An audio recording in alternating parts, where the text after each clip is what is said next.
How's it going, everybody? I am Kyle from Fantasy Forge Studios, and we are back with session 22 of Adventures Middle-earth, Eriador Adventures, and we are joined by all of our players today as they continue their path all the way to Linden in the Grey Havens to kind of seek some answers, but currently they are on joined up with a caravan fighting wargs and wolves and all that kind of stuff. But without further ado, let's have our players go ahead and introduce themselves, starting with Valinith. Hey everyone, I am Dane, or Forge here at Fantasy Forge Studios. I play the character Valinith, son of Morbith. He is a high elf of Rivendell. He is 778 years old, I think, at this point, and he is a scholar class. So it is D&D 5e, however, the Adventures Middle-earth classes are very different. Technically, I think it's supposed to be like, what Wizard. class? A healer class? It's a wizard class, which is strange. Although he doesn't have a lot of magic. He uses his father's longbow that he had from He's the a Battle of the wizard Last without the Alliance. magic. And he has some healing magic, a little bit of healing magic. It's He pretty also good doesn't have a healing beard. magic. That's That's true. true. He does not have a beard. Valinith can take his hair and move it around to the front and like scrunchie it up to pretend like You've it's got to got a do beard. that as a disguise It's someday. it's a comb over beard. But yeah, he's cool. He's very jovial. He's not like a Peter Jackson Lord of the Rings elf. He's more like a Tolkien book elf, where he doesn't sing very much, but he's very jovial. That's the best way to put it. And what else? He's pretty cool. He likes traveling with his friends. That's valid. Absolutely. Our next character is Kyrian. Oh, can't hear ya. Hi everyone, I am Cole and I play Kyrian, son of Durafin of the Dunedain of the North. Lost descendants from the Numeno. Wait, yeah, I already said that. Yeah, he's pretty cool. He's captain of the guard. Kind of. He's like in charge, sort of, in the interim between Arathorn and Aragorn. And he's taken an oath to destroy the enemy of Shadow. Yeah, that's it. He's Pretty cool. good. He has swords. He has a bow. He kills things and tracks things. So, yeah. And a dead fiance. And a dead Fianchi. She was an elf. It wouldn't have worked out because Baron and Luthien, you know. Aragorn and Arwen. You need to educate him on relationships with elves. Estel, that is. Be like, they don't end tried. well. I tried, and yet he didn't listen. Well, he doesn't know at this point yet. He Yeah, hasn't that's even met Arwen. He's about to, though. Providence dictates otherwise. Yes, of course. Yeah, that's Kieran. Sweet. And we have Theodric as our next character. Hey everybody, I'm that Tubby Australian and I play Theodric Grimborn. Theodric is 18 years old. He is our Slayer, which is the barbarian analog in the Adventures of Middle-earth. He is a man of Rohan, so one of Theoden's folks, and he loves his horse. He loves to fight things, and he likes hanging out with the boys, and he hates being given ominous prophecies, which seems to be a reoccurring theme for him. So we're on our way to Linden, where he can hopefully talk to Círdan, who is an elf who's very good with prophecies. So He's a shipwright. yes, he is. But he's also Whatever a that very means. powerful elf. I like to think of Theodric as being one of the main captains in the Battle of Pelennor Fields, being an old crotchety dude. You know, when Oh, you know yeah. when they A when really they old crotchety charge. dude. Yeah, remember Oh, when yeah. they charged down into He's the like field, 90 years and there was that old. one guy who was like, "Ah!" That's Theodric. Theodric was the old one-eyed man who couldn't hold the bow long enough at the Battle of Helm's Deep and started it all. Perfect. You haven't foreseen you losing your eye yet, though. So No, but like Theodric's skill with the bow leads me to believe it could absolutely be him. Like I don't think in your waning I don't years, think you I've lose your I think strength. I've hit maybe one shot successfully with my short bow in all of the episodes we've done. So Absolutely. And the last character is Calefir. So he's the DMPC. He is a man of Gondor, and he is the captain of Dol Amroth. And so he has him and his Arfanath and Frothian, who are a couple of his companions from Gondor. They were stranded in Eriador as a hurricane basically destroyed their ship as they were chasing the Black Numenorians that were making their way into Eriador. And one event led to another, and now he is in company with the group of adventurers that you see before you. And yes, like as mentioned, there were prophecies and stuff that were being told, and now they're kind of his official like party members. And yeah, he's kind of a defender. He's a captain, so essentially he's a fighter, like a tanky fighter. Yeah, and he excels at kind of supporting his party members if they are around him. So that's pretty cool. And all that kind of stuff. I am Kyle. I am the lore master. I am playing both with and against these players as they make their impact here on Middle-earth, especially in the events kind of leading up to the War of the Ring. I guess it's a good time to go over kind of a little bit of overview of what Adventures in Middle-earth is. It's a D&D 5e supplement that came out by Cubicle 7 back, I believe, 2016? It's crazy. It's almost been 10 years since the supplement's been out. But yeah, it essentially takes place in the years after about 5 years now, like 7 years after the Battle of the Five Armies. And yeah, take place in the years between The Hobbit and The Lord of the Rings. And it's the details all of the events that happen between fictional and, I guess all of it's fictional, but like actual stuff in the books and stuff that doesn't also happen in the books. And currently they are playing Eriador Adventures, which obviously is in the region of Eriador, which is everything that is west of the Misty Mountains.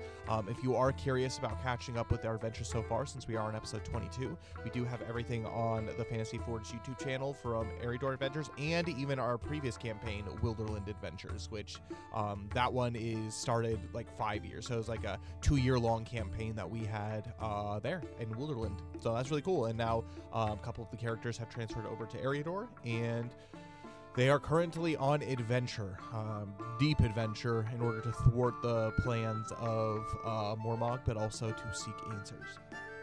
Dane, before we do begin, do you have anything to add, just as a... Aside from updating everyone's character sheets that they're currently doing right now, not character sheets, but commands, because I realized Theodric is still labeled as a level 3 in these commands. Sorry about that.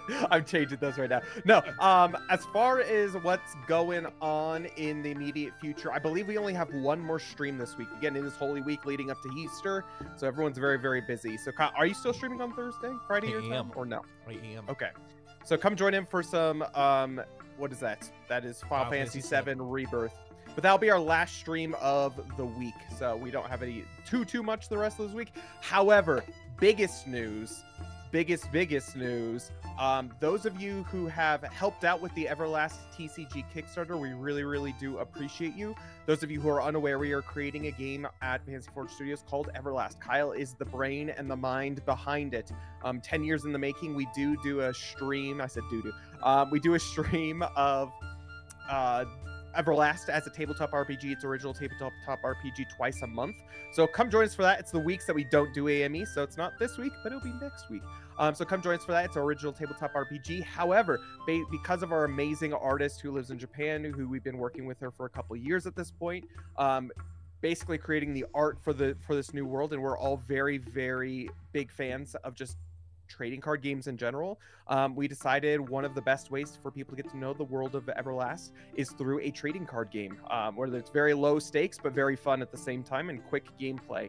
And so that has been live on Kickstarter since mid-March. However, it's got 26 hours or 25 hours, I think, at this point remaining. Basically, tomorrow at 7 p.m. Mountain Daylight Time, it will be ending the Kickstarter. So we have already passed the goal. We achieved the funding amount within our first week. However, we're now working towards stretch goals. And so if we can get a bunch of these stretch goals unlocked, it's free stuff for you guys. But everything is 30% off MSRP. It's crazy. Like, it's the cheapest you'll ever be able to get anything, as well as a bunch of free stuff on top of it. Not only to get free packs with every tier that you decide to get, but you get free promo cards as well. And basically, once we hit stretch goals, you get more free stuff put on top of you. Yes, and since we completed the campaign, anyone who actually backs it gets 2 exclusive cards: a holo foil of the Fate Weaver Legendary EX and Hubris Wraith of Malvish Legendary EX. And those are the only 2 ways to be able to get these 2 cards. So they're the only 2 Legendary EXs that are in the game right now. And so if you don't donate to the Kickstarter or you don't help back the Kickstarter, you do not get them, and you'll never be able to get them because they're Kickstarter exclusives. So whereas all the other promos come as box toppers in all of the booster boxes that come out, however, not the signed holo versions of those 2. So those are also very, very exclusive. But I think it's really good, considering you just literally get a bunch of free stuff, as well as everything is 30% off. So especially if you're curious at all about the game, even if you are curious about the World of Everlast and you like the art and you're like, should I buy it, should I not, right now, take a leap of faith. That's all I have to say. Definitely, I think it'll be worth it. And at 30% off, you're not losing a whole ton. And you also help us here. It's the cheapest entry point into the game that you will have. And there are also plans for future expansions as well. We're working very hard on getting that out. And so once the first set comes out, the second sets will be coming very, very shortly after that. But yeah, it's very exciting, and you guys have been amazing as far as helping spread the word and everything thus far. But again, that kind of PSA is there is literally like 24 hours left of it, and so if you've been kind of waiting, just thinking, you are on a like ticking timer, and as Dana had mentioned, you can still get it afterwards. But it's going to be at MSRP, which is not 30% off. So, and instead of getting it in June, you'd be getting it in August. Also, it will be the unlimited edition as opposed to the first edition. So only if you donate to the Kickstarter will you be able to get first edition stuff. So it's definitely worth it. Like, you're getting so much bang for your buck by helping out with the Kickstarter. But we also understand. Also, if you are unable to do so, I did post the link to the Kickstarter in the chat. If you have any Discord communities or friends that are interested in this kind of thing, that you're allowed to post, don't just go spamming it in people's Discords, but that you're allowed to post, feel free to do so. Share it with your friends. Again, there's only 24 hours left, and it's a brand new card game, and it's had amazing reception. Every event that we've done so far has had amazing reception so far. We haven't had a single person who hasn't really, really liked the game and believed in the game. So that's a lot of people too who are very, very veteran at card games. Like, we just had an event at Colorado Springs on Sunday, and it was a bunch of Magic the Gathering veterans who were there, and they thought it was awesome. They thought it was a really good event, and they were all very excited. In fact, to the point where here in Colorado, starting in July, we're going to be starting Everlast TCG League play, which will be, again, rankings and all that kind of stuff will be available on the website, and we're hoping by September to be expanding it to other states and hopefully other countries as well. So it's gonna be really fun. It's a good time. I know it was long-winded, but we just got to get it out there to let you know that you have a limited time to be able to support it until it does end in a few hours. But without further ado, we can go ahead and jump into recap, unless anybody has anything to add. Going once, going twice. Sweet. So, the current campaign that we're in, Eriador Adventures, our group of adventurers, Caliphyr, Valinith, Kyrian, and Theodric, they are currently on an adventure to thwart the wicked plans of Morbog, an Ulug-hai from the lands of Mordor, and who has come up for essentially the ultimate wicked plans of destroying the Men of the West basically the free peoples of Middle-earth in the regions of Eriador. He is currently in Adventure 1. The party discovered that he is gathering all kinds of forces from wicked men of Rudar to orcs of Mount Graham to the wild trolls, and they are creating secret tunnels underneath Eriador to be able to move their armies and move their forces even during the daytime, and to move unseen as well.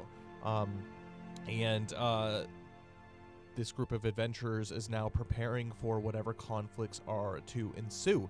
And so, many reasons have led them on their path from Rivendell to Linden, but they are making their way across the entirety of Eriador from Rivendell all the way to the Grey Havens to speak with Círdan the shipwright to get information on maybe a little bit on the prophecy, but on a special sword that not only was read about, but also belonged to basically a long-fallen warrior of Arnor to use to defeat the Shadow.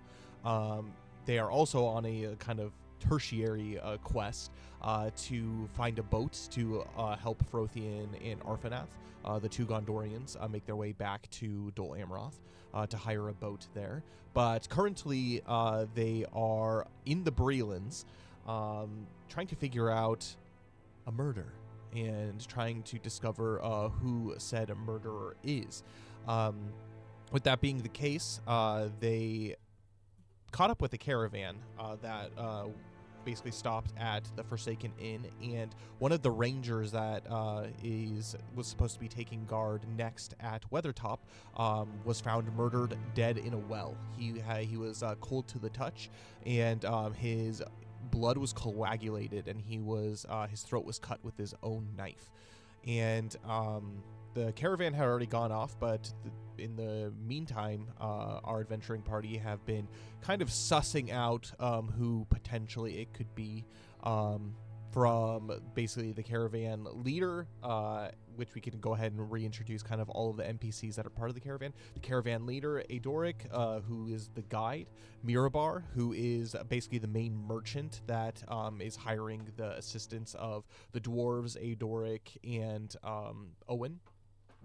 And then there's Herlinin and Baralas. They are two healers who are going to Bree to sell their goods. And then obviously there's Owen, who has a thing for Baralas and was tragically rejected a couple episodes back. And then we have the dwarves. And so they are, for all intents and purposes, they are the caravan guard. And so they are hired, basically indentured servants to Mirabar, as the company had found out. And they are working off basically debts that they accumulated by having basically medical attention and paying for medical attention for Vogar, who is the brother of Vig, who is the leader of kind of this dwarf company. And then there's Vig's two younger sons, Narvig and Narvi, who are also there and also kind of fighters. But Vogar and Vig were actually considering becoming part of Thorin Oakenshield's company until the tragic events of basically the brain injury from Vogar kept them from doing so. And since then, they've been in this cycle for about 8 years of basically being indentured servants to Mirabar. And so they're unable to actually make their pilgrimage and return to the Lonely Mountain because of their debts. And they actually, I believe it was Narvig, pulled Círdan aside and was asking potentially for some help from him on his part. And then wargs attacked in the night. And the company was able to save most of the ponies, save one. And nobody died during the encounter, but at that point, it was kind of a bonding experience between the company and them. No longer are the company outsiders in this caravan, but they have fought to protect the caravan, and they are there to be able to do what they can to, at least in the eyes of the rest of the caravan members, do what they can to be trusted. Nobody is is really looking at them any longer with suspicion, at least from what the company can tell. And with that, we're going to go ahead and hand it over to you right at the conclusion of this battle. As kind of everything is getting cleaned up. Some people are going to bed. Remember, Owen, he actually never woke up from his drunk stupor during the entirety of that combat. And Herlinin basically went right back to sleep, similar to Baralas. And yeah, the only people that are up are the dwarves, Adoric and Mirabar at this point. Valinith is going to chime in and says, "Oh, why, that was a valiant battle we all fought. However, I am spent, quite literally spent, because all my healing has been used up. I need a rest. So if anyone needs me, please wake me." And Valinith goes and takes a rest. Theodric is going to.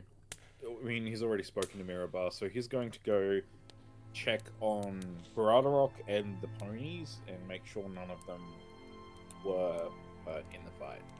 You go and you look. I'm gonna actually have you make an investigation check for me. Yep.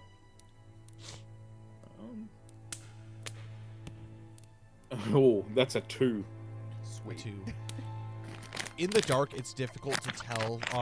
You can tell primarily that all of the animals are quite spooked, save for Roderick, and all of them are actually kind of like huddled together. They're all tied up to the wagons, if you remember. But you're unable to discern any wounds or marks on any of them. But you can see that Baradorok is doing what he can to be able to kind of watch over the animals as they are kind of in a panic at this moment. Can I use my animal handling to try and soothe them? Absolutely. Okay. There we go. That's better. That's a 17. 17, you take probably about the next 30 minutes to do so. Whether it's feeding the food-motivated ones or just basically making sure that they are comfortable for the evening, as you can tell some of them start to kind of drift off to sleep. Many of them are now laying down at this point. And you make your way over to Baradorok, and you can tell that kind of like his presence as well as yours seems to be kind of calming down the wild emotions of some of these beasts. Okie dokie.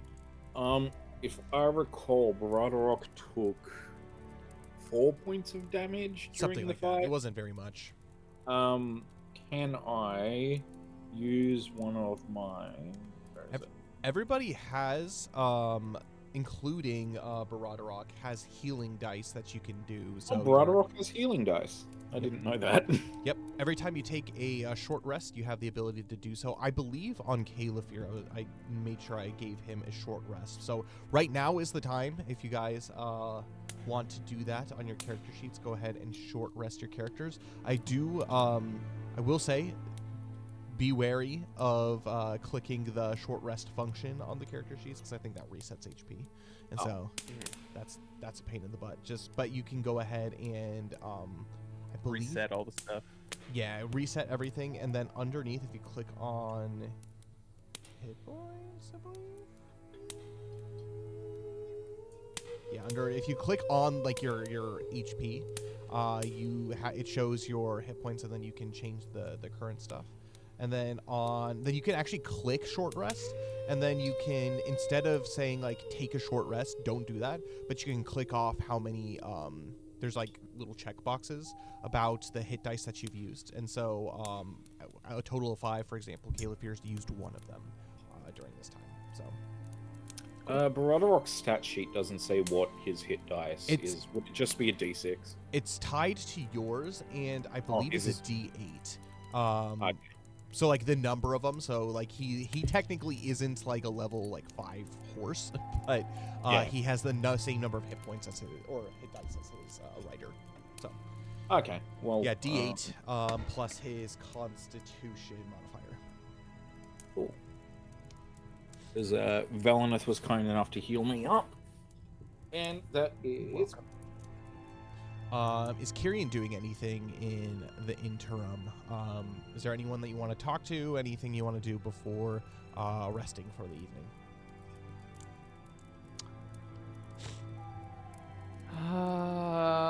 No. I think all that can be said can be done in the morning. Perfect. As you drift off to sleep, you notice that there's a large humming of insects that you didn't notice before. Definitely there is a bog, as I had mentioned.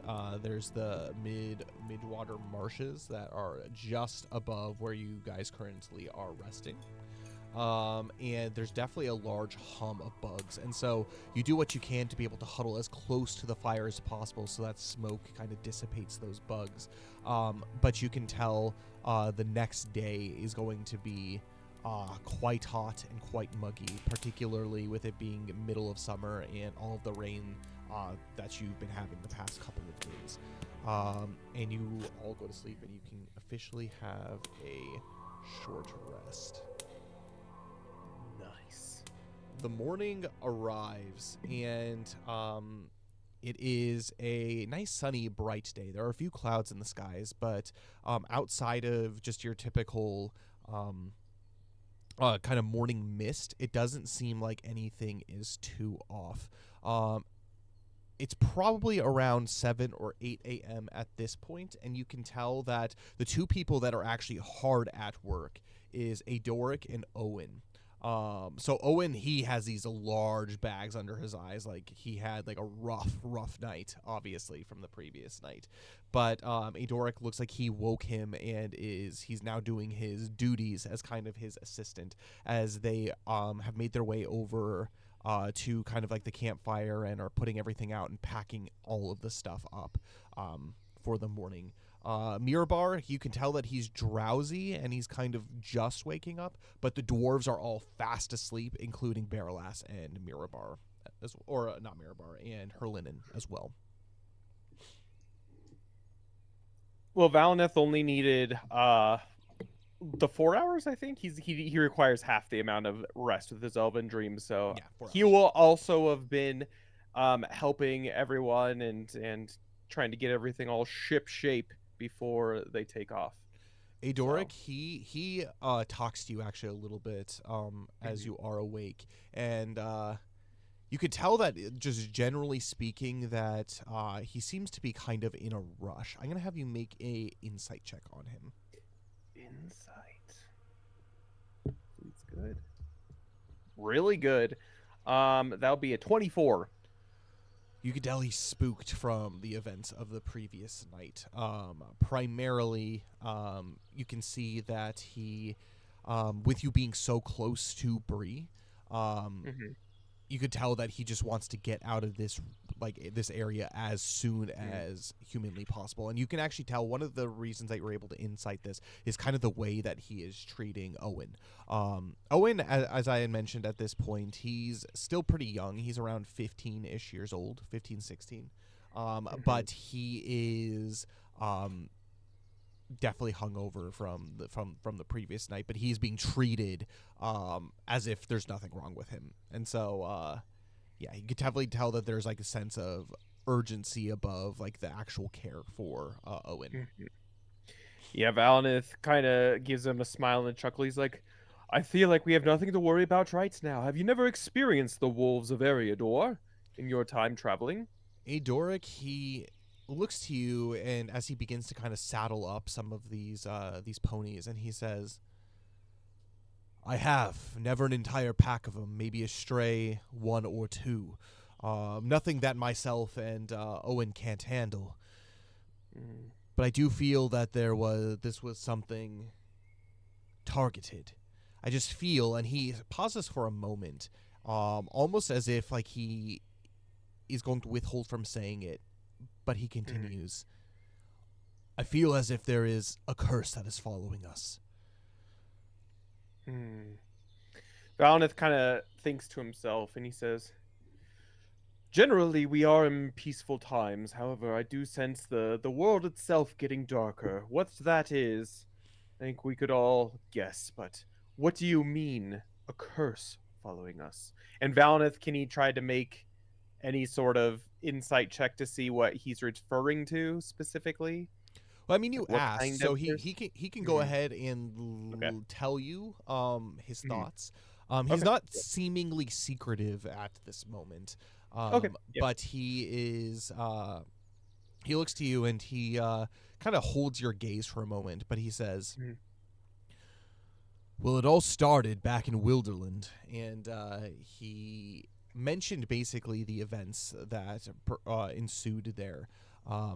Talking about a tax crossing the Anduin, and it was a tax that was much higher than he previously had experienced by going to Dorwinian.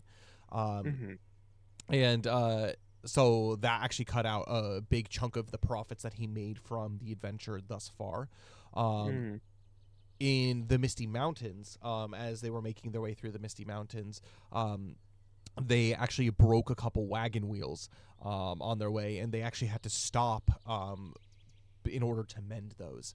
And as they came out of basically the high pass, I guess the low pass at this point, but the high pass area, and down into this basically Eriador, that's where Herlin and Baralas met up with them, and there just seems to be kind of this, like, while they've been in Eriador, this sense of dread and unease, particularly amongst the dwarves. And he notes this in particular, that he sees that they tended to be outside most of conversation. Not that they're the most lively folk to begin with, but they seem particularly distant since coming into Eriador. And he mentions, I can't help but worry about them. They haven't done anything to prove that any harm would befall any of us here, and clearly after the events of last night, they fought valiantly in helping to protect this caravan. But double checking, the Kyrian hasn't told us about the dwarves yet, has he? I can't remember. Kind Did Kyrian of. say So anything? he gave you a little bit of an overview before the wolves attacked, but nothing too in depth. Well, how long have the dwarves been accompanying you through Wilderland and Eriador? Ever since The I whole met time? Mirabar. Oh yeah, it's Mirabar. Sorry, I thought I was talking to Mirabar for a second. No. Idoric is who I'm talking to. Okay. Yeah. Okay. Yes, well, from what I know of dwarves, they do tend to be secretive and keep to themselves. I definitely don't get a vibe. Definitely my view of them has changed as well after last night's battle. It seems that they put up a fight, and whether or not that's for their life, they seem to trust them. They seem to trust their companions. But he continuously says, but this isn't the first time that I've worked with Mirabar and his company. It's a night and day difference between what I noticed from the dwarves before and the dwarves during this expedition. They not only have they seemed more distant, but they seem... When I first met you and your company back at the Forsaken Inn, they had a run-in with that ranger friend of yours. Yes. Terry Mack. I have my suspicions that... And he gestures actually to one of the younger of the dwarves that are still sleeping. I have my suspicions that one of the young ones slit his throat in the night.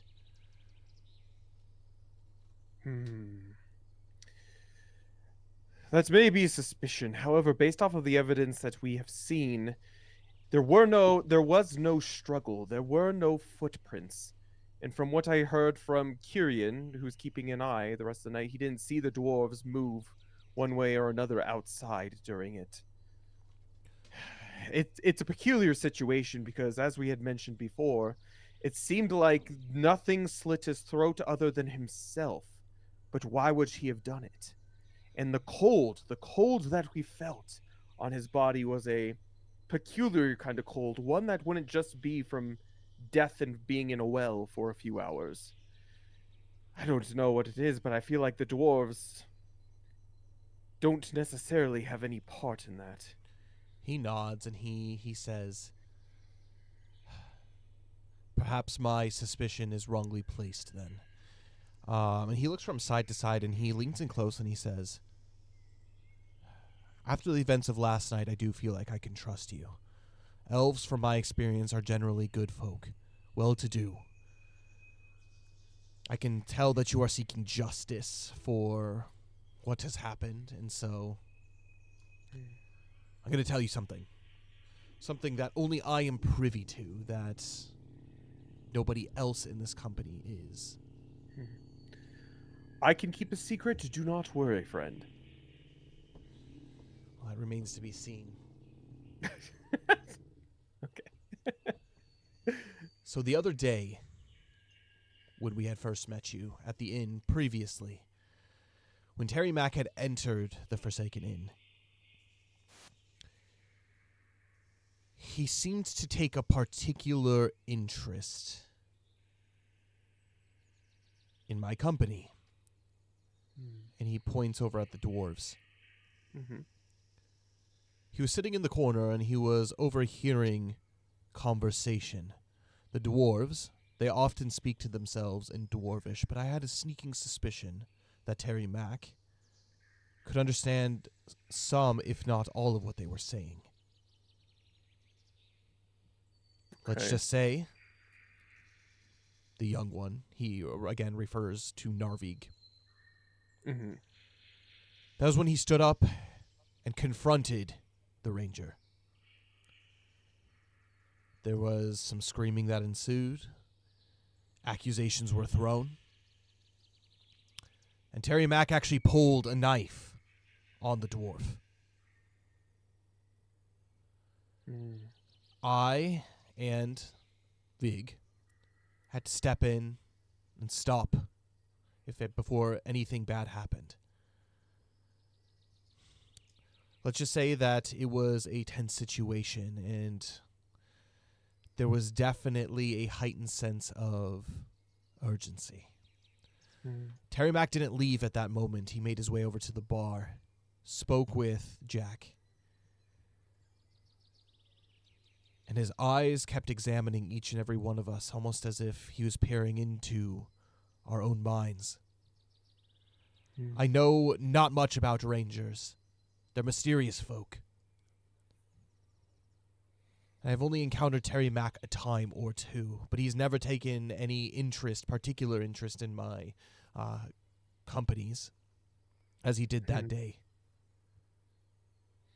Well, was there anything different specifically with your company as opposed to the others? Were there people who weren't normally there? Were there items that you may be transporting that may be of interest to security reasons? Well, the stuff that Mirabar is planning to sell in Bree, they are quite valuable in his homelands, but even more so in Bree itself. There are many that come far and wide for particularly his Dorwinian wines. And that is why I believe he hired these dwarves. But the only thing that I can really, truly say is when Harlinnen and Baralas joined our company, things seemed a bit off. Yes, for I don't claim to know Terry Mack. I know Kyrian knows him a little bit better. Maybe you could pick his ear about it. However, I do know that he has a reputation for being a bit of an unsavory character. And I know that Baralas there, she is a very attractive woman. And maybe the life of the loneliness of a ranger can get to you. However, I don't know. Again, this stays between you and I. I don't know if there's any. I can't pin it exactly, but there is something off in particular with Baralas. I'm not leading to any accusations or anything, but she definitely is a lot more kept to herself than everyone else. And I did notice that, especially after that night, or that we spent at the first Space Taken In, she has been a lot more cut off and a lot more spacey from what it is. So whatever may have happened, something happened, and it seems to have shaken her. You know, maybe keep an eye on her. But one thing I will say about the dwarves as well is, again, I don't claim to know everything about dwarves. In fact, they don't tend to take quite a liking to my kind. But that being said, I do know that restlessness when I see it. I will say, how long have you known these dwarves to be with Mirabar in his company? As I had mentioned, this is the second time that I had spoken with Mirabar and have done any kind of business with him. That was 4 years ago. How long between this? Okay, 4 years. for the first time. My question is, if there is something unsettling, what keeps them from just taking a new job and moving on somewhere else, especially if they seem antsy and like they don't want to move on? Like what ties them to Mirabar, I wonder. And I wonder the same. Perhaps loyalties, or perhaps he pays well.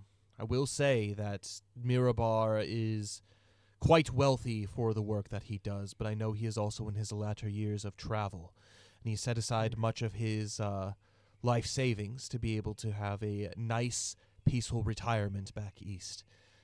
Mm. He has mentioned on many occasions that this is going to be his last excursion to Bree. Mm. Well, what I will say, especially if it is his last excursion, obviously Mirabar doesn't know me and my companions all that well. However, whatever, it seems the dwarves themselves again are restless to a certain extent. Maybe it is best after once we get to Bree for them both to cut ties in whatever way that is possible. Especially, I don't want any foul omens to befall upon him during his retirement. And it seems like the dwarves themselves are also eager to move on, especially after such a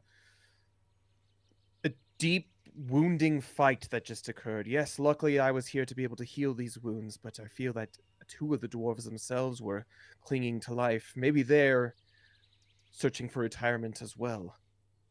Again, I don't claim to know him. I'm not a personal I don't know Mirabar personally. But maybe it's something to discuss with him moving forward. Adoric, he nods and he says, I don't typically engage myself with the business dealings of others and contracts, but I think there is a hint of what you say that is true. And then he hesitates for a moment and he looks back at the dwarves and he says, from what I know of dwarves, particularly those of the Blue Mountains, is they love wealth and they love gold. I can't help but notice that perhaps maybe the change in these dwarves have something to do with some kind of treasure. Mirabar is not stupid enough to travel the roads with chests full of treasure. So I do wonder, again, what does drive them. But when they came into Eriador, once Herlinen and Baralas entered the company, I can't help but notice that that is the time where they've changed. I have no idea if the two are connected. Baralas and Herlinen have done nothing to make me suspicious of them. If anything, they've been quite helpful. They've actually tended to some of the wounds of, and he actually points to one of the dwarves. A while back, when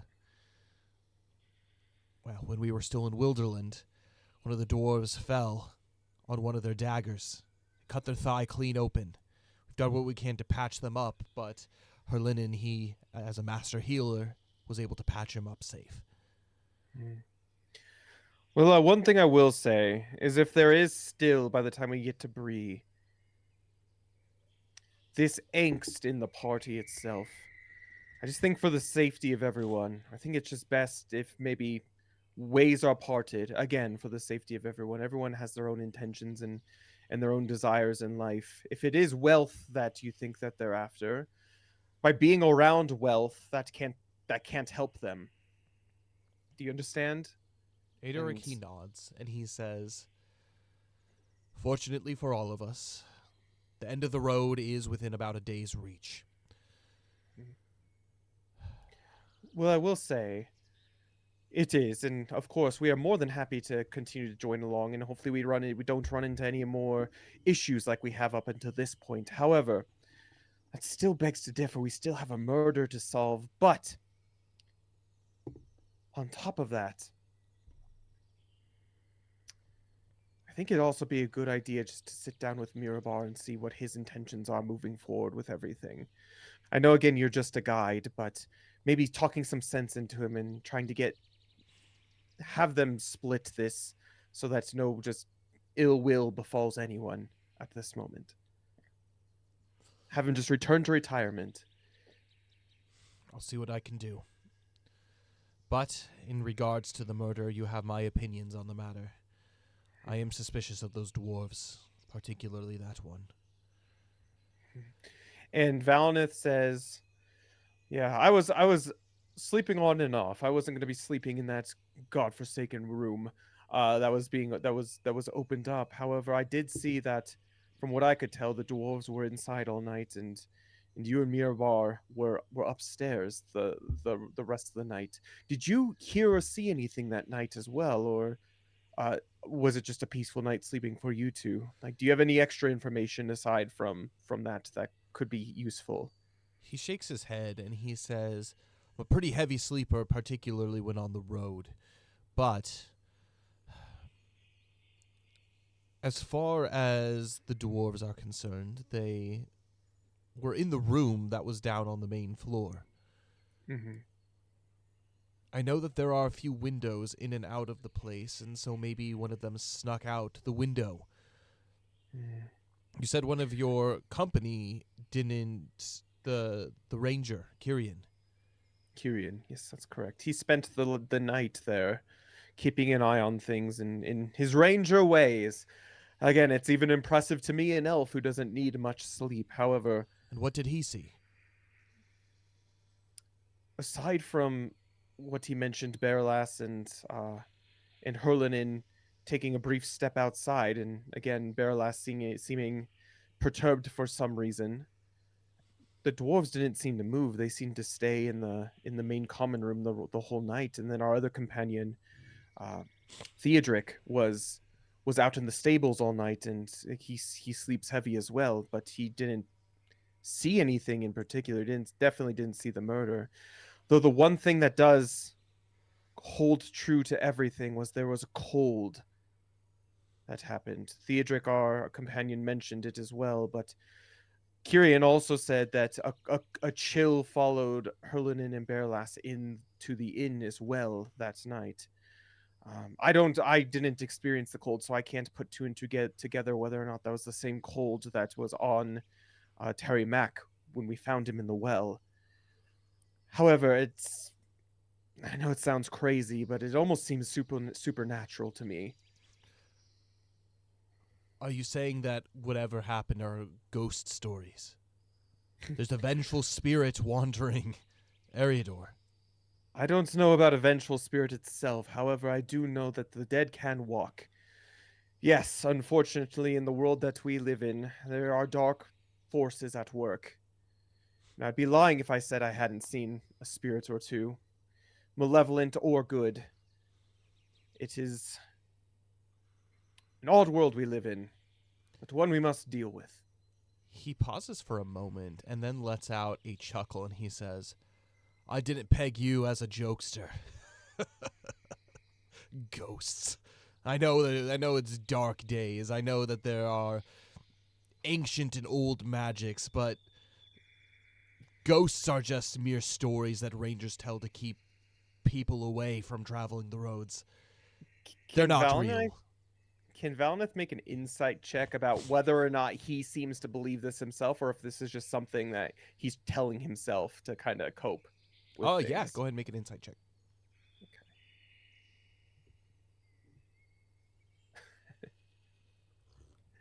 9. He seems to believe it. He Okay. seems like pretty genuinely shocked. Like his face and the way he contorted it looks like you broke the seriousness of the conversation and just told a joke. Yeah. Well, I will say, you living as long as I have, and yet that is young for an elf. I never cease to be surprised on the things that I come upon in my adventures, and that includes spirits of sorts. Haha. Well, hopefully you don't run into one of these days. And he kind of just gives him like a playful like punch on the shoulder and says, if you hear any more information, anything of use, of course me and my companions are willing to listen. As you had mentioned, we are just trying to seek justice for Terry Mack is all. And Valneth kind of finishes helping pack, and At this Yeah. point, you're over by the ponies and getting everything ready and together. At this point, the rest of the company has woken up, including the rest of everyone, including the dwarves, Herlin and Barrelass as well. Mhm. Yeah, Valnith, as he's like preparing, like helping Theodric prepare Baradrock, he's not really doing anything. He just wants an excuse to be able to talk to him. He kind of discusses the fact that he had a good conversation with um, oh gosh, what's his name? Give me a second. Adoric, and says, "Seems Adoric himself is suspicious of the young Narvi, Narvig, dwarf, as far specifically. Narvig." And I basically Valnith tells him the whole story about how before we got there, they had a pretty big run in with Terry Mac, but again, it's just based off of that. I still am very hesitant to blame the dwarves themselves, but definitely Adoric can sense the dwarves can sense that they're getting restless. Something needs to happen quick before something bad happens. That is. We had eyes on the dwarves all the night, though, right?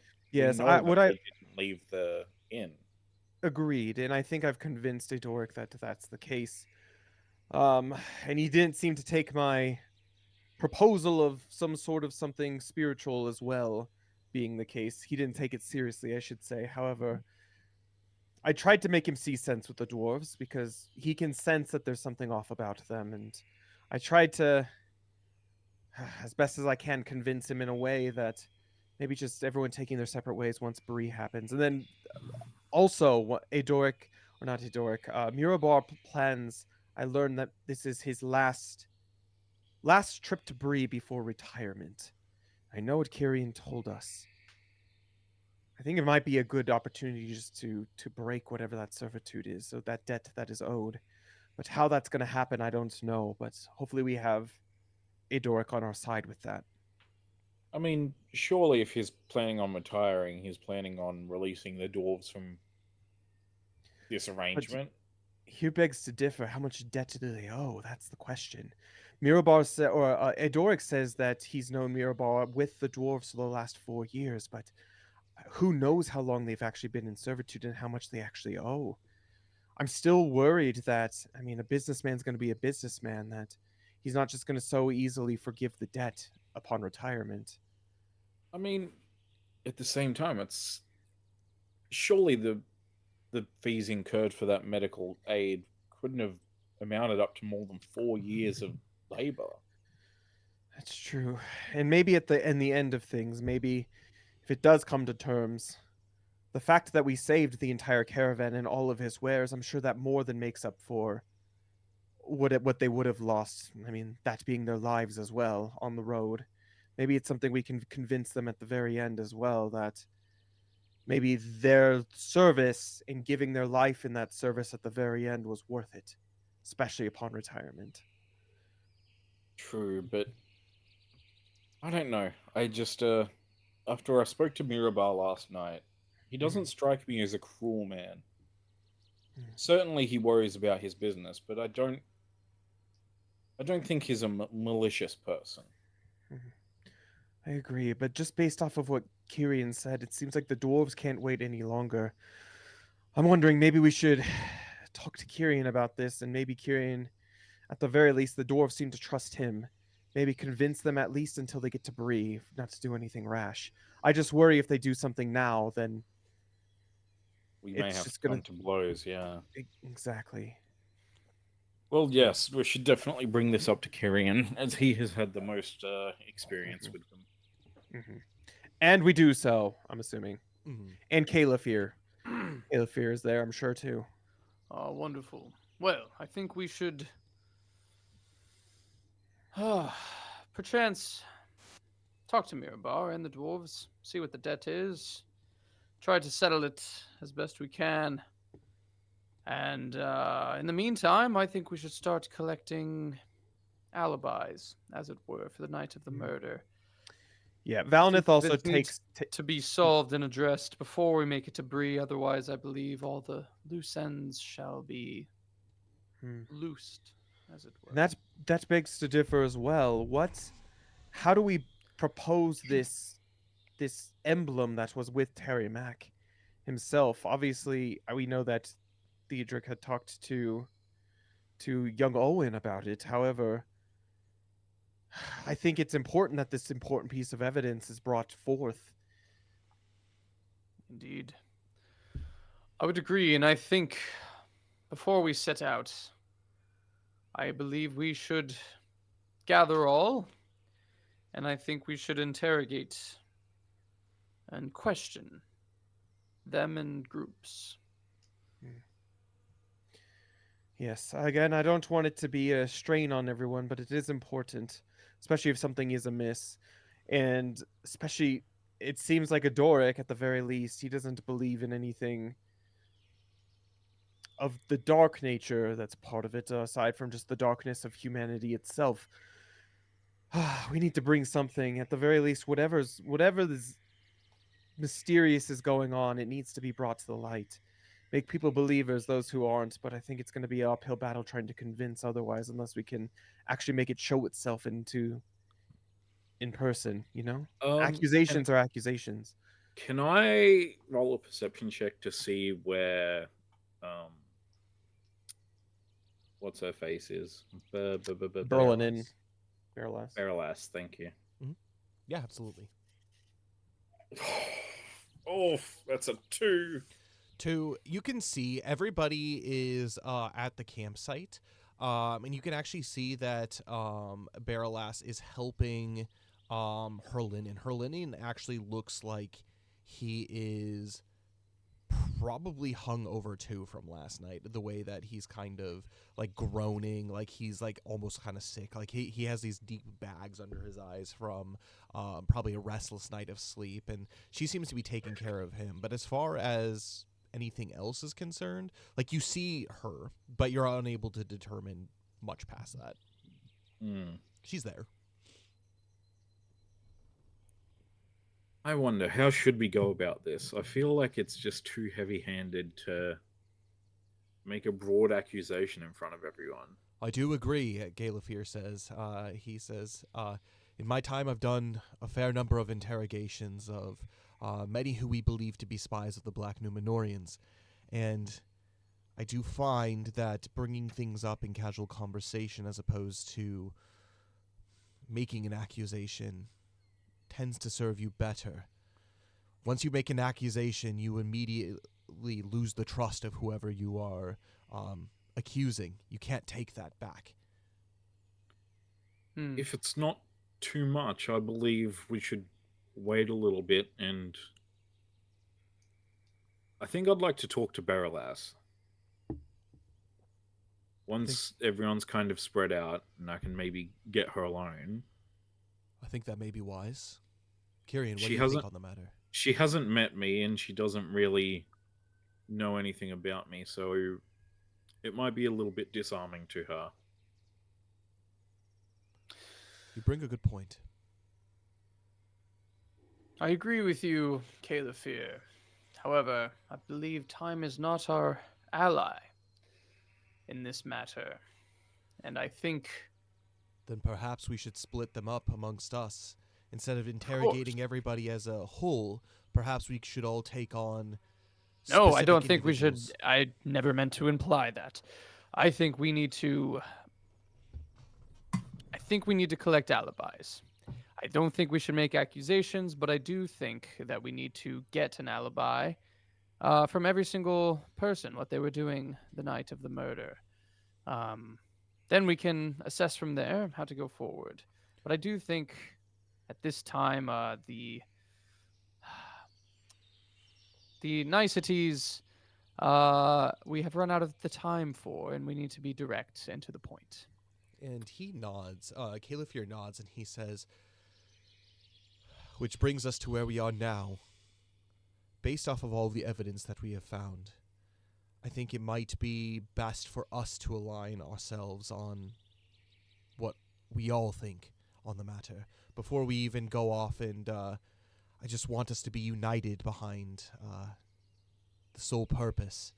Speaking of who we think are primary suspects, what we need to focus more on. I think we have gathered a decent amount of information from many of the contexts of the speakings of that we've had with many of these individuals. I've had my chance to speak to the dwarves. Theodoric, it sounds like you've done what you can to speak with the young lad Owen and also Mirabar. And when it comes to Baralas and Herlinin, it seems that Valinith, you've done what you can to be able to have a conversation, including Adoric, and based off of your conversations too, Kyrian, with the dwarves and also with your sleuthing and your hearing in on conversations and what you've been able to observe.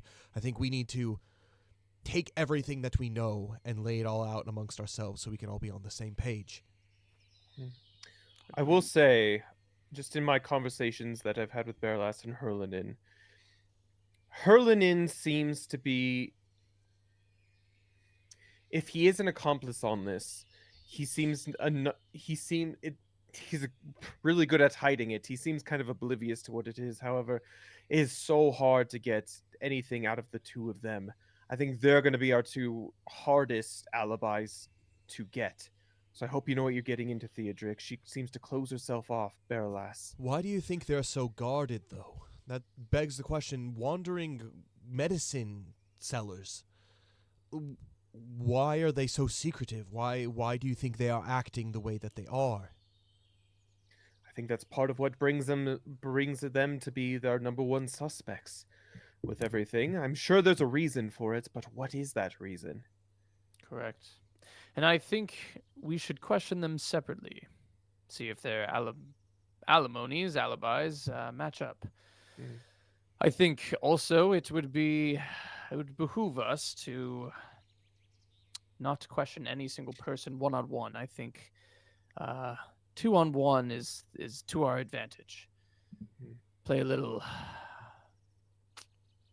good ranger, bad ranger, as it were. Well, then how should we do this? How should we split this up, and who should we approach first? Well, I think Theodric has stated that he wants to question Baralas. I also think I have the most evidence on Baralas at this point, so perhaps we should team up. And I think Valinith and Califir, perhaps. Yes, should- Califir. What do you think about talking to what's his name? Sorry, the names.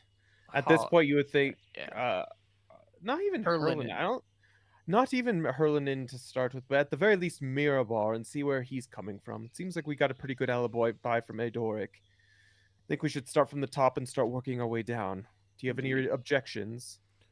I haven't spoken much to Mirabar, so I think it would be natural for me to be able to go up and have a conversation with him. And I think at this point, too, let us get on the same page with who our top suspects are. I believe our prime suspect is currently Baralas, as the brooch and the tear in her shirt would indicate potentially a fight, and the brooch having been ripped away from her shirt and being found in the victim's hand at the time of murder. Of course, this could also be someone trying to set her up. So, something to keep in mind as well, as we don't have all the pieces yet, but I believe she is our prime suspect. I think, as she is our prime suspect, her compatriot, Herlinin, is also, I think, in some ways, potentially involved as well. They seem to know each other well enough that I don't think what one did would be a surprise to the other. However, you have mentioned Valinith that you do think he's potentially innocent, so I am open to hearing that as well. Innocent is not the right word. However, definitely not as big of a party. It seems he's just protective of her. Sure. So whatever he's gotten himself into, there's a reason why he's so protective of her, and that's what makes him suspicious to me. Indeed. Who do you, as far as prime suspects go, are there any individuals that are in this caravan that we think nobody wasn't involved in any way. They are under no suspicion, so perhaps we can leave them aside. I don't- personally, I don't Owen. see Owen or um. I'm having so much trouble with these names. It's all Uh, good. the guy Valineth was just talking to. Oh, Adoric. Oh, Hurlin. Adoric, thank you. Adoric, yeah. I don't think Adoric or Owen have anything to do with this. Correct. Owen is incredibly naive and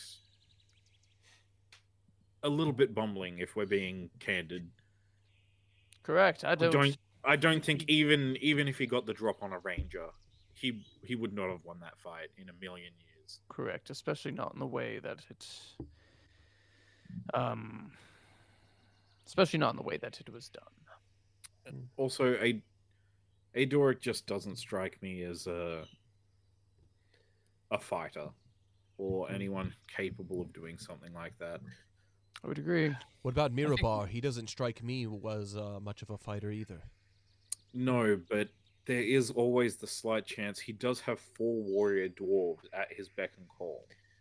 Very true. And one thing I did see, I will say, I don't think that counts anyone out per se, because during the raid last night, I was right there with the campfire with everyone, and from what I saw, Barolas wanted no part of it. She was hiding behind everyone, so she's also not willing to be on the front lines as well. So we can't, especially if she is our main subject of suspicion. I can't see her being someone who would willingly go out and kill someone. However, there is a stark difference between battle and murder. True. A wolf, And if we do think there is something supernatural in it all, perhaps she is merely the vessel of a deeper, eviler spirit at work. Can Valineth make one more try to search for if there is any Shadow on the shadow, yeah, or on anything, just so he's covering all of his bases. So it can't be broad. You got to tell me specifically what. Okay, on the brooch. The one that you guys have currently? Yeah. Yes. Yep. Go ahead and make a shadow lore check for me. All right, guys, come on. The G brooch. It's not terrible. 8. You don't sense any sort of shadow on this object. All right. Okay. Well, it seems that I still can't sense anything from this, so it definitely, whatever it is, isn't coming from this brooch. That's to be for certain. It might be just coming from Barolas herself. Perhaps everyone's at fault. So To you're a saying it certain was a extent, group murder? Correct. I will say, the dwarves obviously did not have no fondness for Terry Mack. Well, and based off of what we heard from Valineth, that does seem to be the case, and with you as well, Kyrian, they seem to be adept fighters, but also a scheming sort. Perhaps, dwarves are known for holding grudges, as far as what I know. And Kyrian, you said that the dwarves were. That's another problem we need to figure out. Is before we get to Bree, we need you, or someone needs to convince them not to do anything rash until we get there. Correct. So I think our next step is to split off into twos. We will start with Barolas. You shall start with the merchant. Yes. Wonderful. Sounds good. And with that, let's go ahead and start with the Barolas conversation, and then we'll jump over to Mirabar after. Theodric, before we enter into this conversation, I do believe at some point the topic of the brooch will come up, but let us not broach the subject until it is time. Yes, we'll keep that in our back pocket, I say. Correct. And Kyrian will go up. I'm assuming that she is with Herlinen. Yeah, they're at this point the caravan is pretty much set to leave. Like the campsite's been cleaned up, everything has been packed and ready to go. While you've been having this conversation, including you packing up all of your stuff, and you're just about to set out, and you can see Barrelass is helping her linen up onto his horse, to where he is kind of crouched over in pain, as the two of you approach.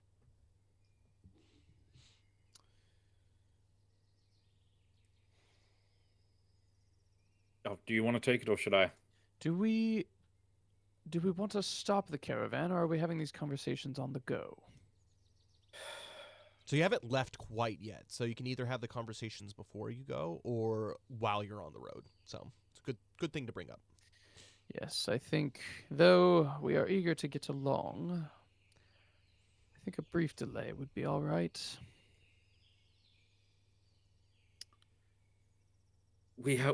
It depends. We'll have less time if we do this on the way. Correct. So I think we should do this not on the way. Yes. Great. Um, What's his name? Adoric. Yes, what can I do for you, Kyrian? We have to. I know we are all weary after last night's battle. However, me and my compatriots, as much as we are happy to be here to help protect your caravan and be friends along the journey, as you know, our main purpose in joining you, or not our main purpose, but one of our primary purposes in joining you as well is to help figure out the mysterious murder of my unfortunate compatriot Ranger. Therefore, I think before we set out, there are a few conversations that need to be had before we continue on our way. I do hope to be enlightened on this before we reach Bree. So, just give us perhaps till high noon before we set out. Just don't take too much time. I know that you have to do what you have to do being a warden of these lands. But we are a days out from Bree, so make sure that whatever you do, be precise and quick about it. Mirabar has paid me quite a bit in order to get there in a timely fashion, so we must make sure to be on our way by no later than high noon. And we'll be strolling into Bree later this evening if that is the case. Of course. And I appreciate you in helping us to find the justice in all of this. He nods, and he doesn't actually physically respond to you. He just nods as he continues to go examine things in the caravan. You can tell at this point he's finally noticed that there is actually something wrong with Owen, and so he's like trying to like kind of like question him and figure out like what's going on. Great. Wonderful. And then I shall approach Barrelass with Theodric.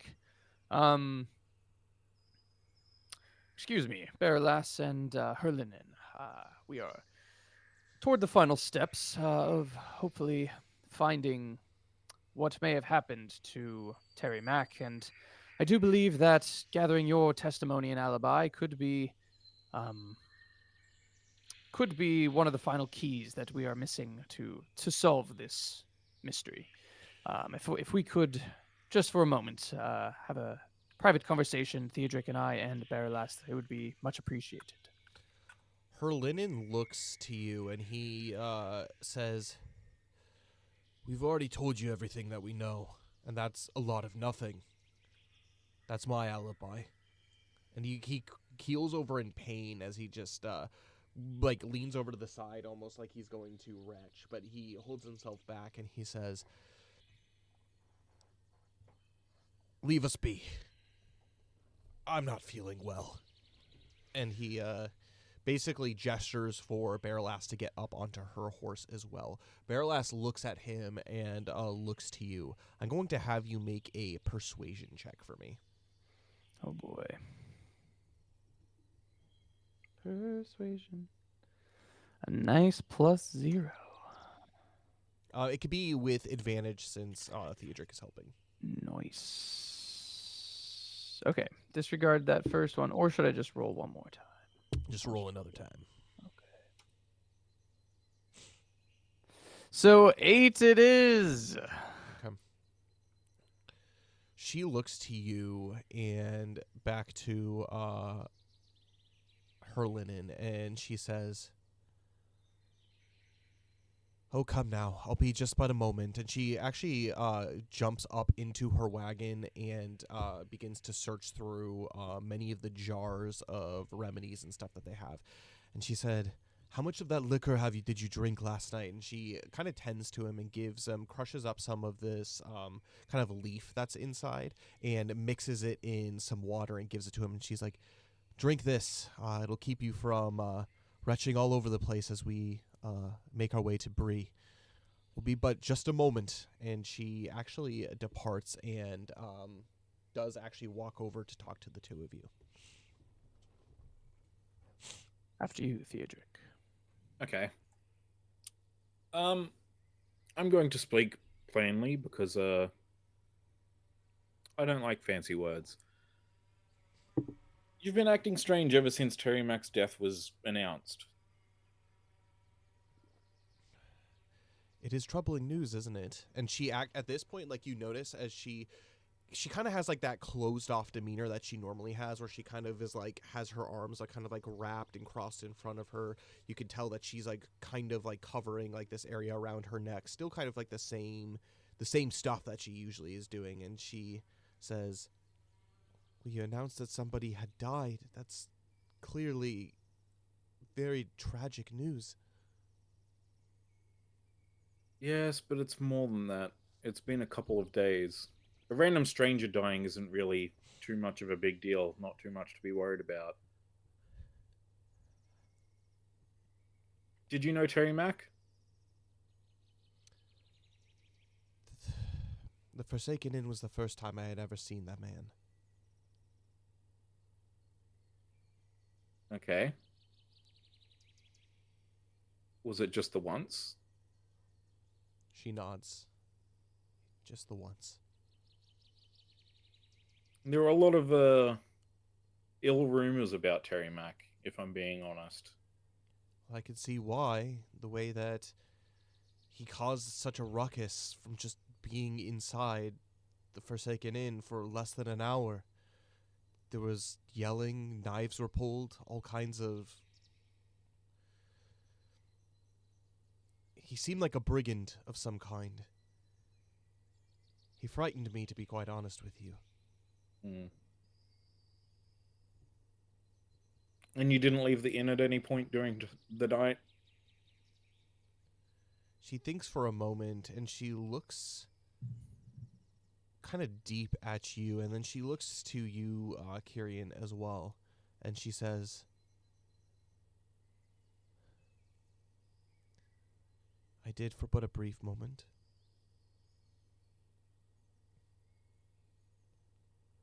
And she kind of lowers her gaze to kind of look at your feet.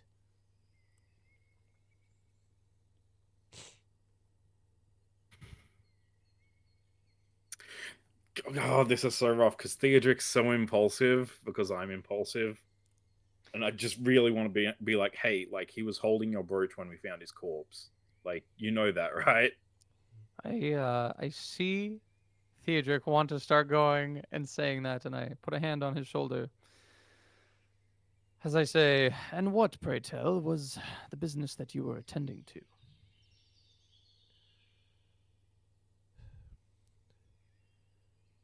I was scared. Why?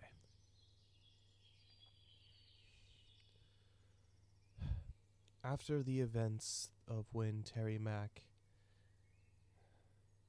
had the confrontation with the dwarf,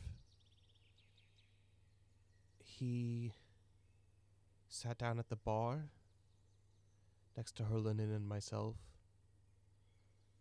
He ordered drinks and he began to have conversation with us. I've never seen such a wild individual in my life. And that's saying something. I come from Wilderland, you see, and I have met many people, fortunately not too many outlaws, but many who live on the road. This man seemed much gruffer. He was pointed. For the facade he put up, he was quite in control of his tongue. He asked us about what we did. We told him we're healers. We sell all kinds of medicines and remedies, salves, potions. But that's not what he was interested in. His eyes were searching for something, and it made me uncomfortable. I could tell it made Herlinen protective, and he put himself between me and the ranger.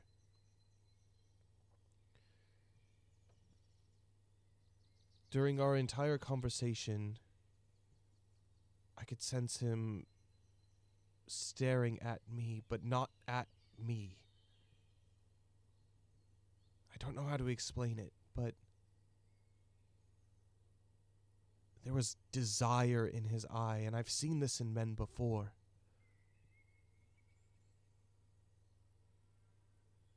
And then she stops and she shakes her head and she says, "It was all too much to bear."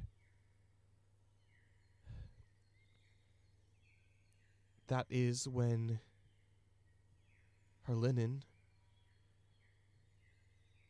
started yelling at him. Then the dwarves got up and started yelling at him. It was terrifying. I understand that everyone was just trying to protect me, and I know that I'm weak.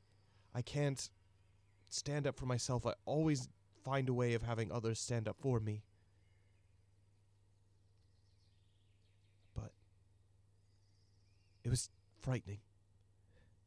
Eventually the ranger left. That night, I was worried that he'd return.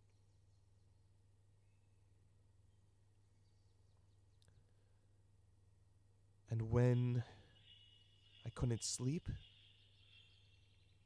I woke up Herlinen, and he said we'd go for a walk. It was raining just a bit when we went outside. We went around the side of the house, or the inn.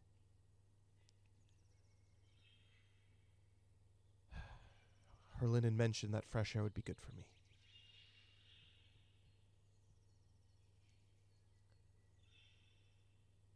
I cried, and it got cold.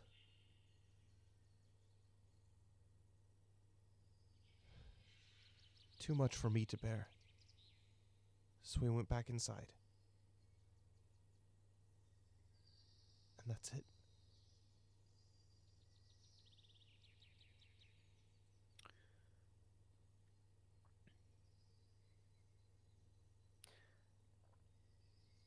At what point did you notice your brooch was missing? She basically holds the area on her chest, and she says, "What does that have to do with anything?" I believe it has a lot to do with this case, in fact, and I think could potentially help us to get to the bottom of how Terry Mack ended up deceased. Make an insight check for me. With advantage? Or both of us? Both of you. 15 for me. 17 for me. She seems to be telling the truth. On the question of the brooch, you can see that there is definitely a hint of nervousness about her. And as you examine her, Kyrian, you notice that just above her eyebrow, there looks to be a small bruise above it. It looks like she has created some kind of paste in order to cover it up, blending into her skin, basically rudimentary makeup at this point. But you can tell that it's started to kind of yellow, meaning it's probably a couple days old at this point. And Theodric, you notice that as you look at the spot where she kind of holds her brooch, when it was brought up that it's like that she was missing it, she moves her hand for a moment, and you can see in the hole that's basically left in her cloak, you can see that there is something glittering underneath. You can see it only for a brief moment before she covers it back up again.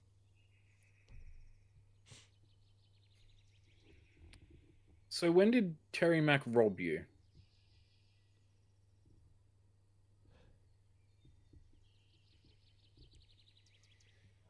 She hesitates for a moment and looks up at you and she says, "I didn't say he robbed me." Well, you're currently hiding a bruise on your forehead, and you have been for a few days. You've been frightened and jumpy since that night, and you're missing a brooch that all of your companions say was rather noticeable. Question for the DM: do I remember seeing her brooch when they went outside? Ooh, I'm gonna have you make a history check for me.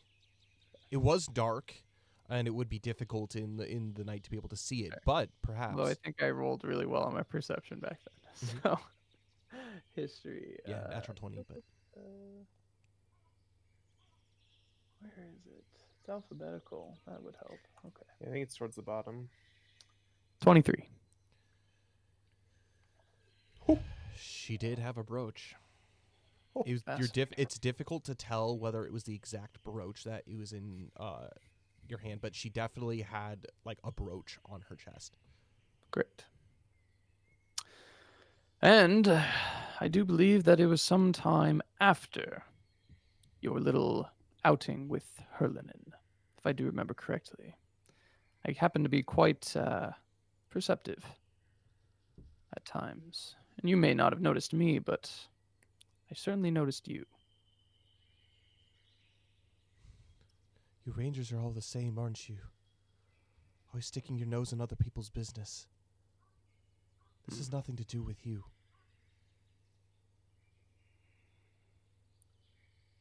Answer the You know, question. I'm sick of beating around the bush, more or less. So I'll be honest. If Terry Mack did rob you and you killed him in self-defense, it's not a crime. No one will care. We can put this behind us, and that's the end of the story. No one would fault you for killing a brigand who's trying to rob you. I didn't kill him, if that's what you're accusing me of. Quite frankly, I'm just curious as to why you're hiding something then. If you didn't kill him, then there's nothing to worry about. There are things in this world that are more precious than gold. There are things in this world that are worth protecting at all costs.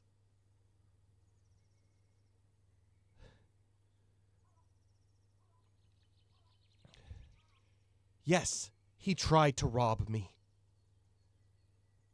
But I did not kill him. Herlinen did not kill him. What did then? Something did.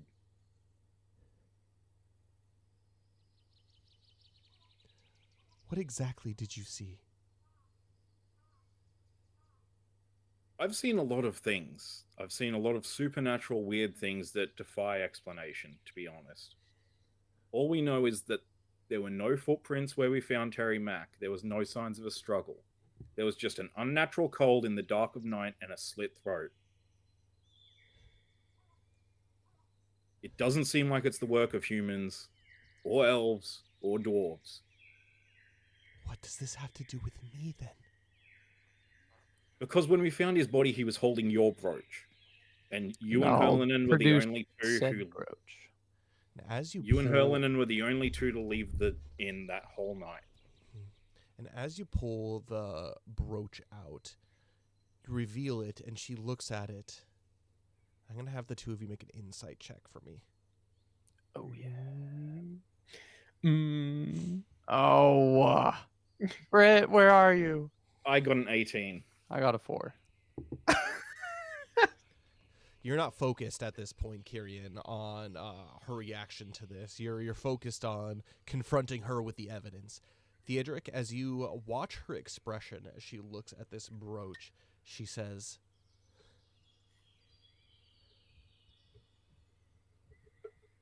she doesn't say. She looks away. She looks back at her linen, and she says, "If you must know, my relationship with her linen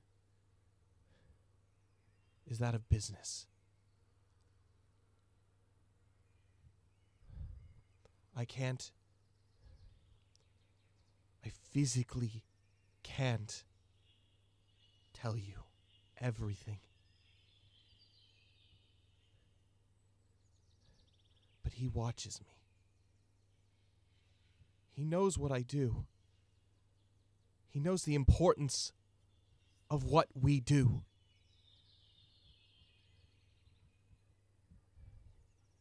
And if he knew that you had this, you would be in trouble. I would be in trouble." He being Herlin. She nods. Trouble with who?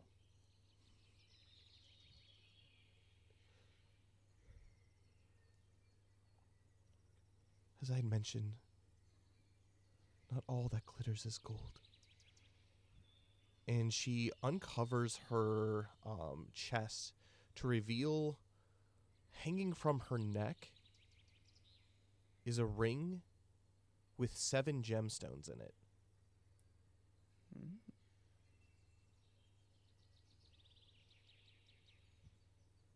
There are many powers in this world that very powerful people seek.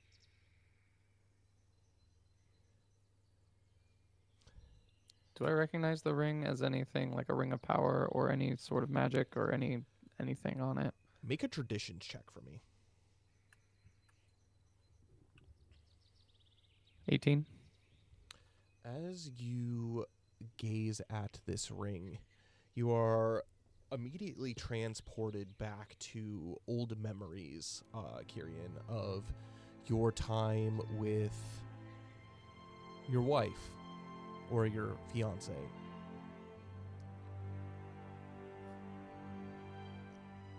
Radrian is her name, that's correct? Yeah, Radrian, yeah. Radrian. You remember a very specific conversation that you had with her, particularly in Rivendell. You were walking the Bruin Inn at night, and she began to question you about life, your future endeavors and ambitions,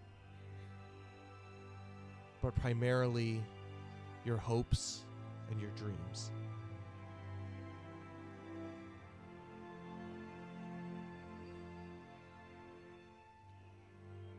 And that is when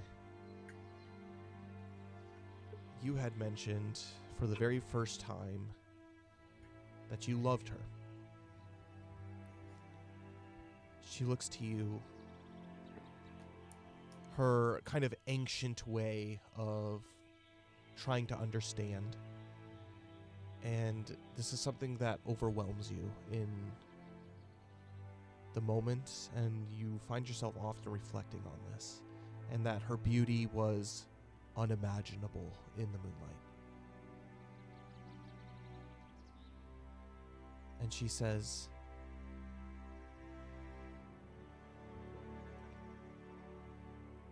"That is something that is very precious, Kyrian. And I want you to know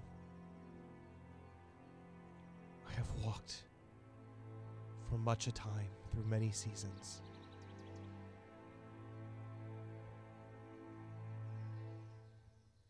I've experienced many emotions, many heartbreaks, but never love until I've met you.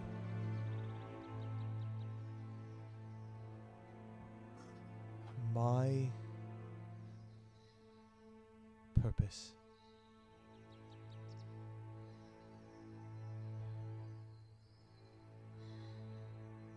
I believe is different from where your path leads. But I will do anything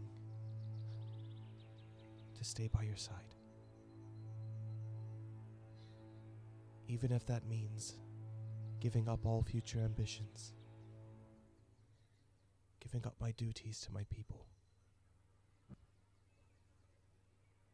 And she sighs and she says,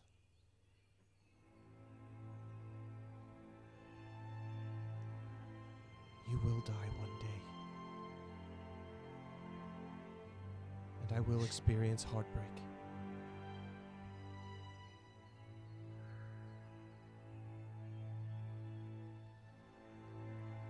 Can you take responsibility for loving me? Can you take responsibility for the inevitable heartbreak you will bring me?"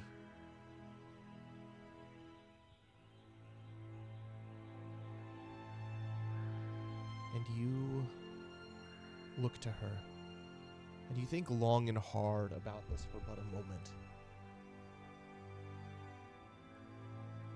You get down on one knee and you produce a ring. It's simple. It's gold. No intricate designs or anything, no even gemstones or anything on it.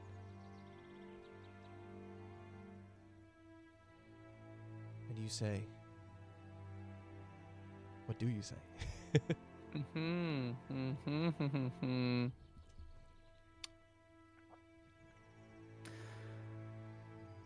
I do take responsibility for loving you. And more than that, I will lay down my life for you and with you, should the need arise. For it is better to love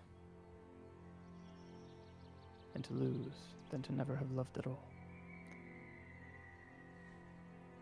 For there are few things, nay, no thing, more precious in this life than love. She holds out her hand, and you slide the ring onto it. And she lifts you up, and you embrace. And she says, as you're holding each other in your ear, she says, "I want you to remember, Kyrian, mortality is the gift of men. And while you may pass in this time, it is and will be part of a greater design.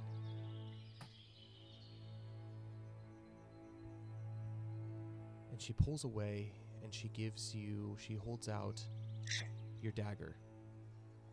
And she says, "This has belonged in my family for many a generation.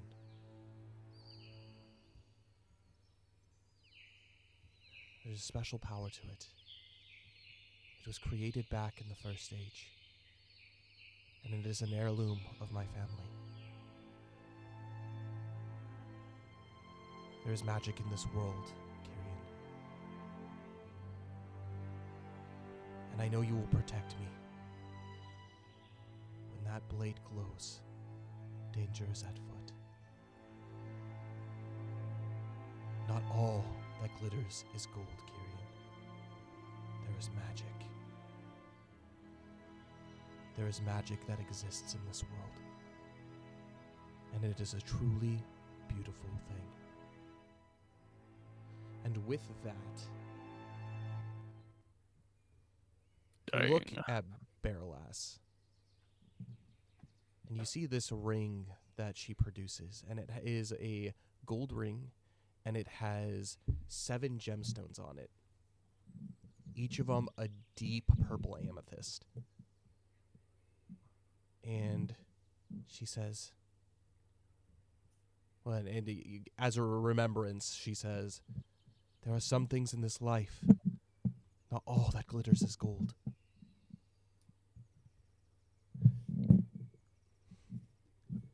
And she looks to you and she says,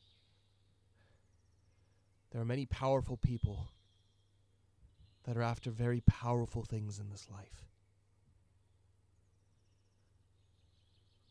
And I must do in my duty to do what is right. And if anybody knew that you knew what I had, your life would be forfeit. Just like that ranger. His life was forfeit the moment he set eyes on this ring.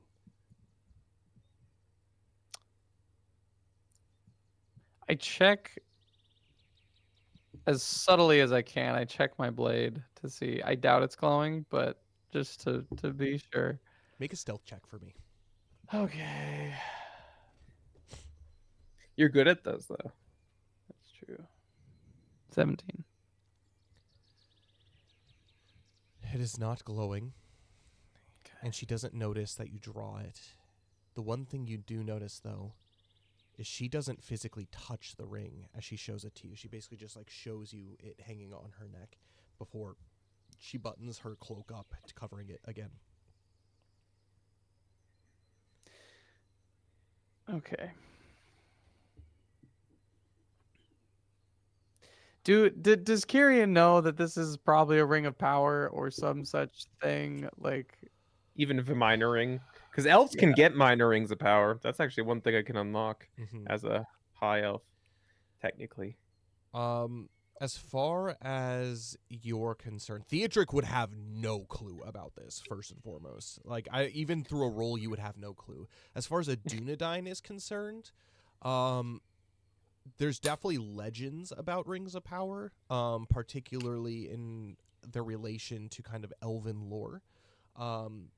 But you have to remember, too, that the rings of power, just generally speaking, are pretty well-kept secrets, pretty well-hidden secrets. So I'm going to actually have you make a traditions check for me, Kyrian. Oh boy. 10. 10. Not bad. What you can tell is this is a artifact that is beyond merely what it looks. As far as if it is a ring of power, you are unsure. Okay. But there's definitely something deeper than it's just being a valuable piece of jewelry. I see you carry a heavy burden. Yes. You need not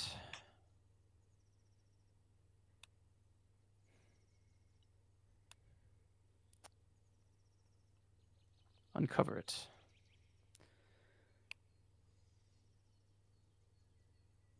Pray tell, what is your... There are many powerful things in this world. Magic is a very beautiful one. I get the feeling my fellow ranger stepped where he should not have, and I will be remiss not to learn from his mistake.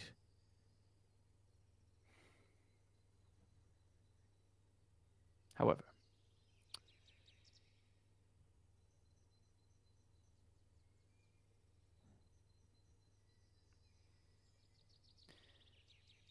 you seem to be on a quest of your own. She stares at you. She doesn't And agree or I- nod in any way. And my party are on a quest as well. I do believe fate has brought us together in some way.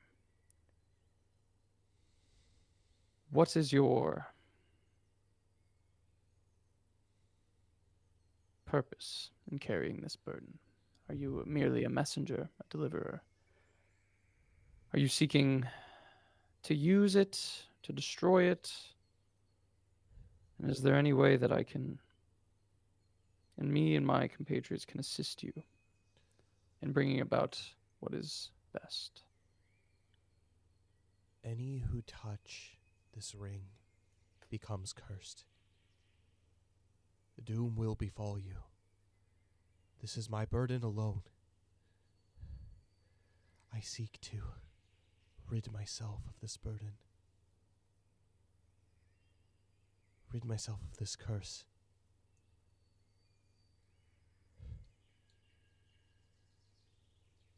I am the only one who can bear this. Anyone else will die. I've seen it too many times to count.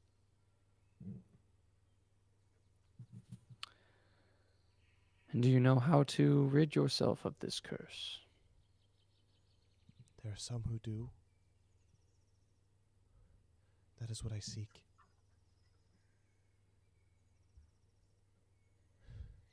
Is Kieran the shipwright one of them? Because that's who we're going to find. It's been my directive to stay away. And her eyes glance actually towards the direction of Valinith. To stay away from elves. Directive from who? I've said too much. I'm sorry. And she begins to immediately just walk away back to the ponies. Well, that's just frustratingly unhelpful. She I doesn't believe look it was back. more helpful than you know, Theodric. Come, let us see what our friends have gathered. Some days I wish I could just go back to the days of killing bandits. Me too. Let's go ahead and move on to Valinith and Caliphyr. So as you guys begin to part ways, you see Mirabar is all set, and you can tell that he is actually calling out orders to the dwarves as they help pack up the last of the ponies. And you can see that he is seems to be in more of a rush than anybody, and he calls out to the dwarves, Come! We're merely a day's out. I hope to reach Bree by sundown. Come on, get the ponies all packed." The dwarves, grumbling, do so. Valinith and Caliphyr approach and says, "Ah, Mirabar, we almost ready to part." He looks to you and he says, "As soon as I get my last things in order, yes." And he looks over to Caliphyr and he says, "You and your compatriots as well." And Caliphyr nods and he says, "We'll see what we can do to not slow the caravan down. We will be following you as quick as possible to Bree, and hopefully get you there safely." As he kind of pats his sword, implying the help that you guys had provided the previous night. Yeah. And Valinith says, "It was lucky we were with you. It's not often that you find a whole pack of wolves, especially coming upon the caravan. It seems like also none of the wares were taken. It seems your our dwarven friends, and we were able to really support you in this. I'm glad that nothing ill came of that night." He nods and he says, "Yes, thank you so much for helping me and assisting in my business. That is far too kind of travelers to lay down or put their lives on the line for a humble merchant." And he looks back and he says, "No, don't strap it like that. How many times have I told you?" And he gets down from his horse and he goes over to what's his bucket? Vogar, the one with the brain damage, and he pushes him aside, and you could see Vogar get actively like angry, and like actually Vig has to hold his brother back. And he says, like this, and he shows him how to like bind up like the saddlebags like on the pony. And he says, see, you've been with me for 5 years and you still haven't learned to do this. Stupid dwarves. As he goes over and he gets him, and he says that under his breath, not out loud to them. And he gets back up onto his horse and he says, is there anything that you need of me? Well, Valinith says, well, I would be a little bit easy on him. Last night he did almost die. If it wasn't for my help, he probably the fact that he can even help a pack is in itself a miracle itself. Well, if it weren't for me, he'd probably be dead too long ago. And he says that as he just kind of just in passing. I understand that. Well, they help you, you help them. I see the relationship here, but that is not what we are here to discuss. In fact, we are still trying to figure out what happened at the Forsaken Inn that night. It has been a couple days, and we haven't gotten anywhere near any answers. We're going about trying to get people's alibi. What they were doing that specific night. I know I've talked to a few, but we have not talked to or spoken with you. He gets immediately serious, and he kind of leans in and he says to the two of you, well, what have you found out so far? As he kind of like looks around suspiciously at the people that are around him. Have you found the murderer amongst us? I have my suspicions. We wouldn't be asking for alibis if that wasn't the case, but what are your suspicions? We are free for you to voice your concerns to, as we are seeking justice and justice alone. Ain't that right, Caliph? Or, yeah, Califir. Califir says, yes, indeed.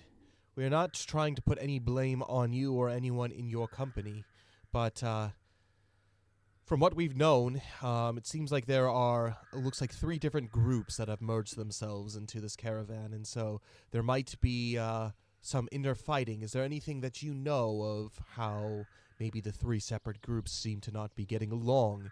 And Mirabar, he says, well, my dwarves are a rambunctious group, that's for sure. And they do what they can to be able to protect me, and that's why I hire them. The roads are dangerous, growing more and more these days, it seems. Especially with murderers on the loose. And he narrows his gaze and he looks to you and he says, and what of your ranger friend? Yes, Kyrian is a good man. As good of a man as I've ever seen.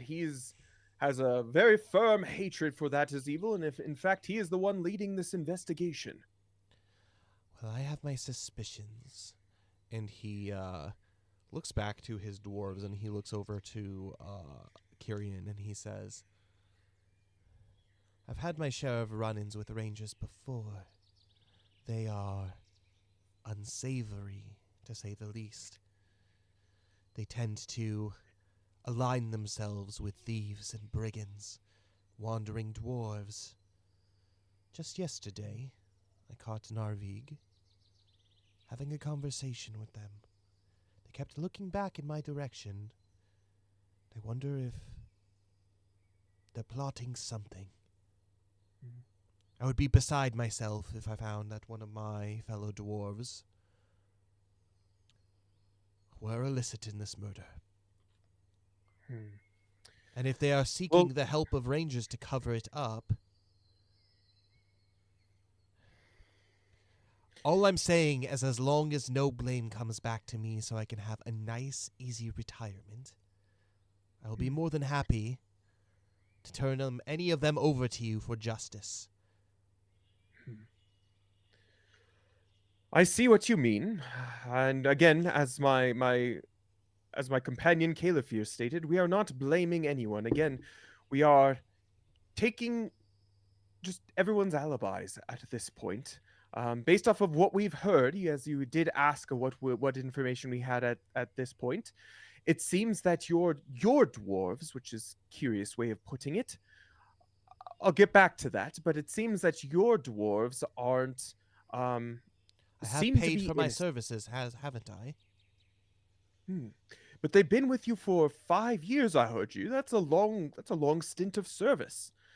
I'm assuming by this point you would have your utmost faith in them. I do, but I have my suspicions too. Mm-hmm. Then why keep them around if you have your suspicions? Come now, we're only a days from Bree. What can happen between now and then, especially with such trustworthy folks protecting me, right? As he kind of gives kind of like this kind of nervous looking grin. I'm going to have you make an insight check for me. Yeah. I think I understand what this nervous grin is, but let's double check that. 10. He doesn't seem to be telling you everything. Yeah. Yeah. Well, you said that you were close to retirement. I know I was talking to Adoric a little bit, and he was telling me a little bit about the fact that you are, once you're done here in Bree, you're going back for that retirement. I'm happy that we and the dwarves could have supported you, and this last trip wasn't for naught. I think that alone should put your trust in those dwarves and us.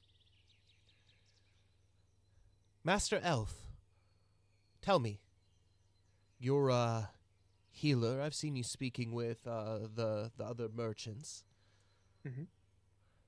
What price do you put on life?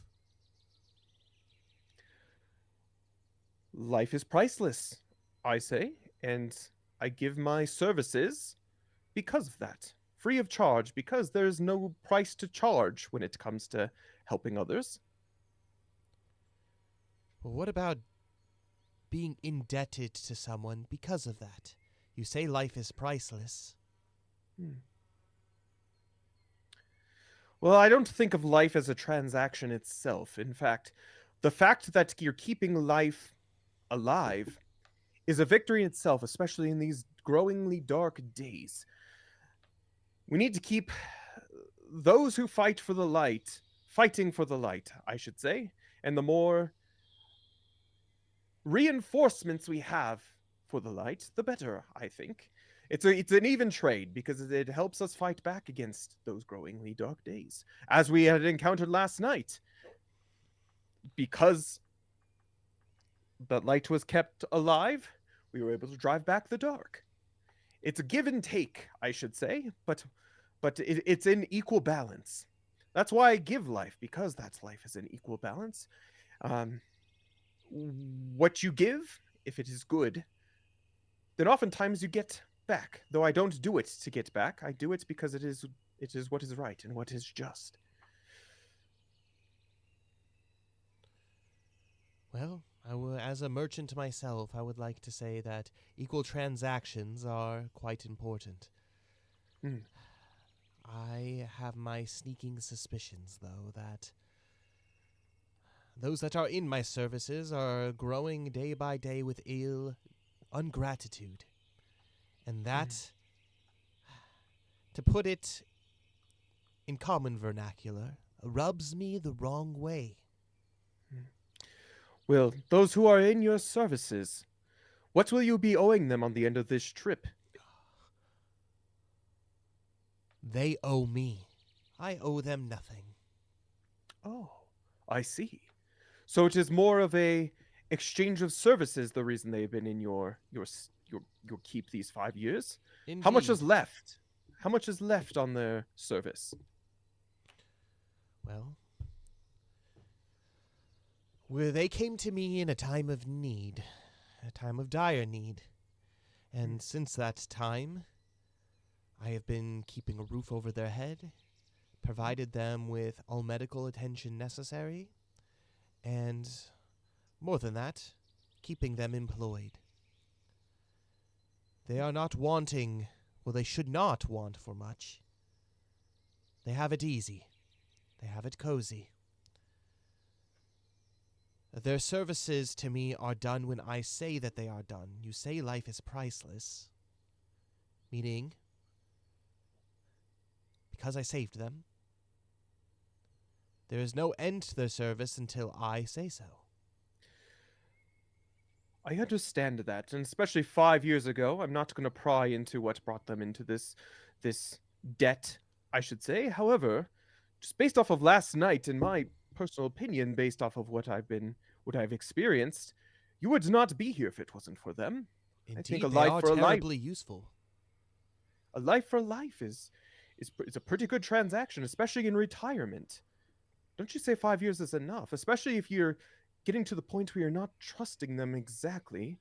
What why would you risk keeping them around if you're suspicious?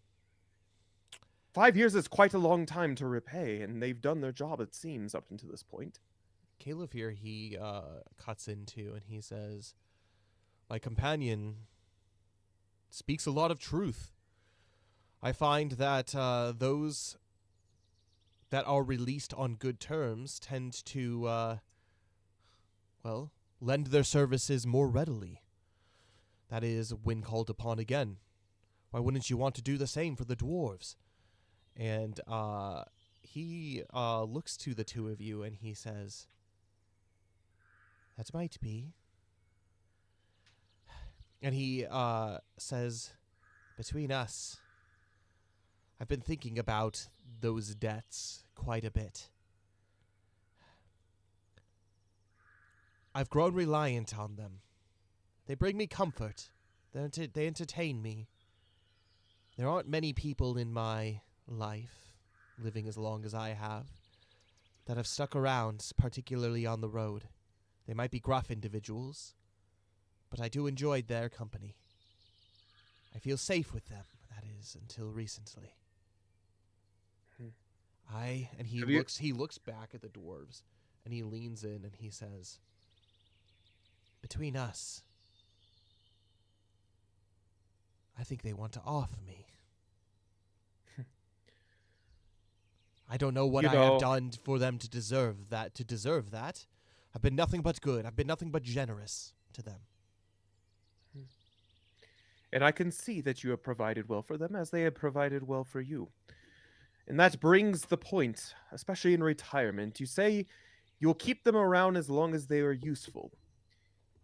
I fear that their usefulness may not be worth your wariness of them at this point. And they have kept you alive until this point.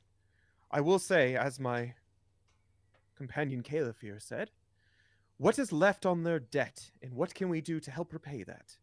Because either way, I don't see it being, especially if you are suspicious, I don't think anything bad will come of it, but I am an optimist.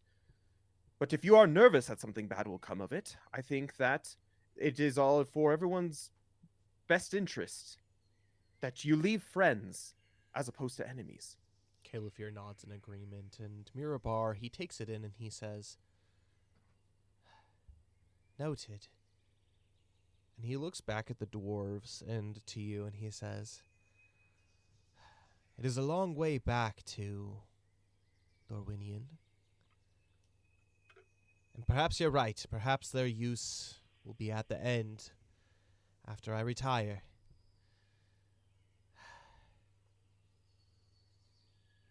And he thinks deep and hard for a moment, and he says, "Well, as far as I'm concerned, our job here, our task here isn't done until I'm safely back home in Dorwinian. I have a lot to think about. You've given me a lot to think about. But one thing I will say, yes, is you have friends here in Eriador. Of course, these dwarves, I think you have friends, and especially with how much business and prosperity you have brought to Bree. Especially if we get to Bree and you still feel the wariness there, I'm sure there'd be people more than happy to help you get back to your homeland. I know the road from Dorwinian to Eriador can be fraught. But there are also people who know this road really, really well. And again, I'm sure there's lots of people in Bree who owe you a lot. I feel like your friendship and the prosperity that you have brought can also bring you some favors, especially in your retirement. Just something to think about as well. make a persuasion check for me. I'm not good at those, though. It could be an advantage with Caleb here. Sweet. Come on. Roll well. Okay, thank goodness it's at advantage. Come on. Okay, 12. 12. Not bad. He looks to you and he says, Master Elf, you've given me a lot to think about. And he nods and he says, but keep an eye out for them. That one, and he points over to Vogar, has quite the temper on him. If I were a betting man, I would say that that's your killer. Well, one thing I will say is that our job is for justice and to keep the peace, as we had said. And so, of course, any of our traveling companions, no harm as long as we have a say in it, will befall anyone. So don't you worry about that. However, back to the matter at hand. We do not believe that the dwarves had any part to do with this. Again, we are not blaming anyone themselves. However, we're just wondering, that night, did you experience anything? Did you see anything that may have been suspicious that could have led to the death of Terry Mack? Well, when that ranger came in, he caused quite a ruckus. So much so that Narvig pulled a knife on him. Well, again, based off of what we saw, our companion Kyrian said that the dwarves did not leave the premises of the bar that night. And where we had found him in the well, there would have been no way to have achieved such a stealthy kill while they were still inside the inn itself. So, as of now, it seems like... Well, what was the murder weapon? It was his own knife. Curious. And he squints and he kind of furrows his brow as he's deep in thought. And he says, I would have thought for sure. And he looks back over to his dwarves and then back to himself. Well, my folk tend to not be all that stealthy in the way that they go about things. Perhaps you're right. Perhaps there's someone else amongst us. And he begins to look very, very suspiciously at the rest of the people that are like the humans that are in the company. Well, what about the say, young boy? He seems quite smitten over the other one. And he points to Barrelass and he says, I noticed that ranger was flirting at the bar with her, perhaps in a fit of jealous rage. I mean, at this point, this is why we're getting everyone's alibis. We are not blaming anyone, but we are also not counting anyone out. Did you see anything specifically that night? Did you hear anything specifically that night? The only thing that I saw was the back of my eyelids, and the only thing that I heard was the sound of the bugs out in the bog. No, I did not. Can I make an insight check on that? Yep. Just double check. Yeah, Just double check. Caliphere's also gonna. I wish I had like Daredevil hearing to just like know when people are lying. Yeah, right. 22. Oh yeah, Woo. he doesn't need to make a check. No, he's not lying. Okay. This checks out. Cool. He says, I appreciate you and thank you for giving me a lot to think about too. It really makes me reminisce on how lucky I am to have the companions I have with me. And Valinith will punch Caliphere in the shoulder and says, especially a big, broad man like this. I feel like I can take on the world with him by my side. Ain't that right, Caliphere? Caliphere laughs and he says, Master Mirabar, we'll watch your back if you watch ours. And Mirabar, he nods and he says, that gives us all the more purpose to get to Bree as soon as possible so we can, well, let's just say, enjoy ourselves not on the road any longer. That sounds great. Thank you for your words. What is it called? What is it called when you... Compliance. Compliance.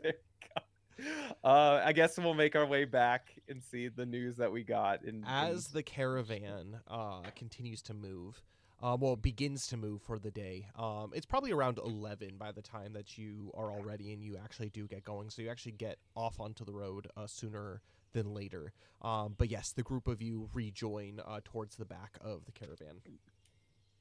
Cool.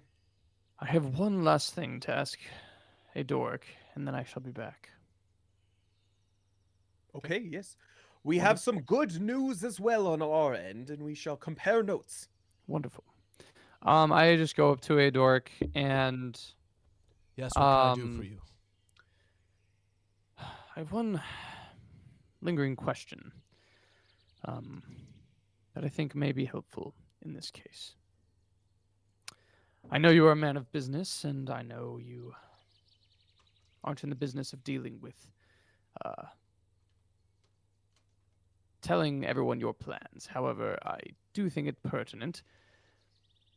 Is everyone only traveling with you as far as Bree? Is that where this caravan ends? That is. Bree And is then primarily the end of all roads when it comes to travel and merchantry this far west. I see. And from then on, everyone is on their own. Indeed. We find that it's better to travel in groups. While the Greenway, for the most part, tends to be quite safe compared to the High Pass or even the lands of Wilderland, as you had seen last night, every now and then, it's good to have strength in numbers. Of course. Thank you. I was merely curious on if some of our traveling companions were continuing on their way past Bree. As far as I know, everybody's stopping at Bree. For wherever they go from there, it is really none of my business, and I try not to Of course. dive too deep into other people's business. It's not good for business. Of course. Of course. Thank you. And then I'll go back to the group. And you reconvene. Great. So, let us speak. I assume we tell each other, because we were listening to the conversations, we don't need to go into all too the much things that we detail. learned. Just Okay, thoughts. Exchange Yes. your thoughts. I believe I know what happened the night that Terry Mack died, and I think there are some pieces that in my brain I am trying to reconcile and that are missing, and I think, Valinith, you may be key in helping me to understand. Well, of course, my friend. If I can provide any insight, that is what I'm here for.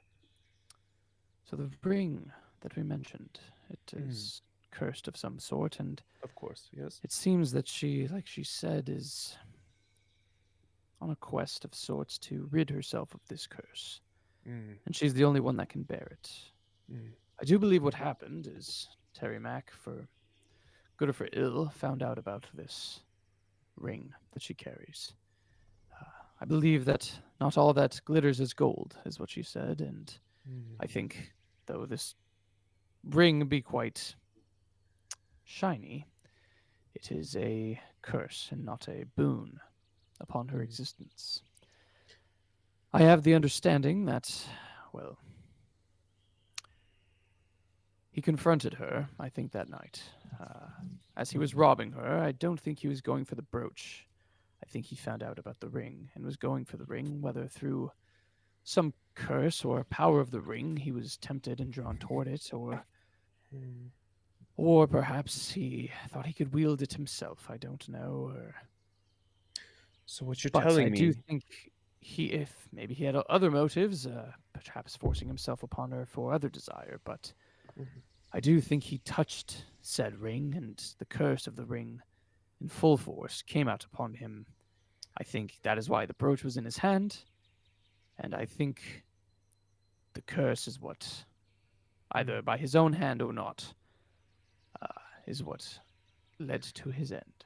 So what you both have told us, based off this information. By the way, this is much more useful information than we have to give you. We apologize for the very one-sided information. However, so you're saying that this may be this cursed item.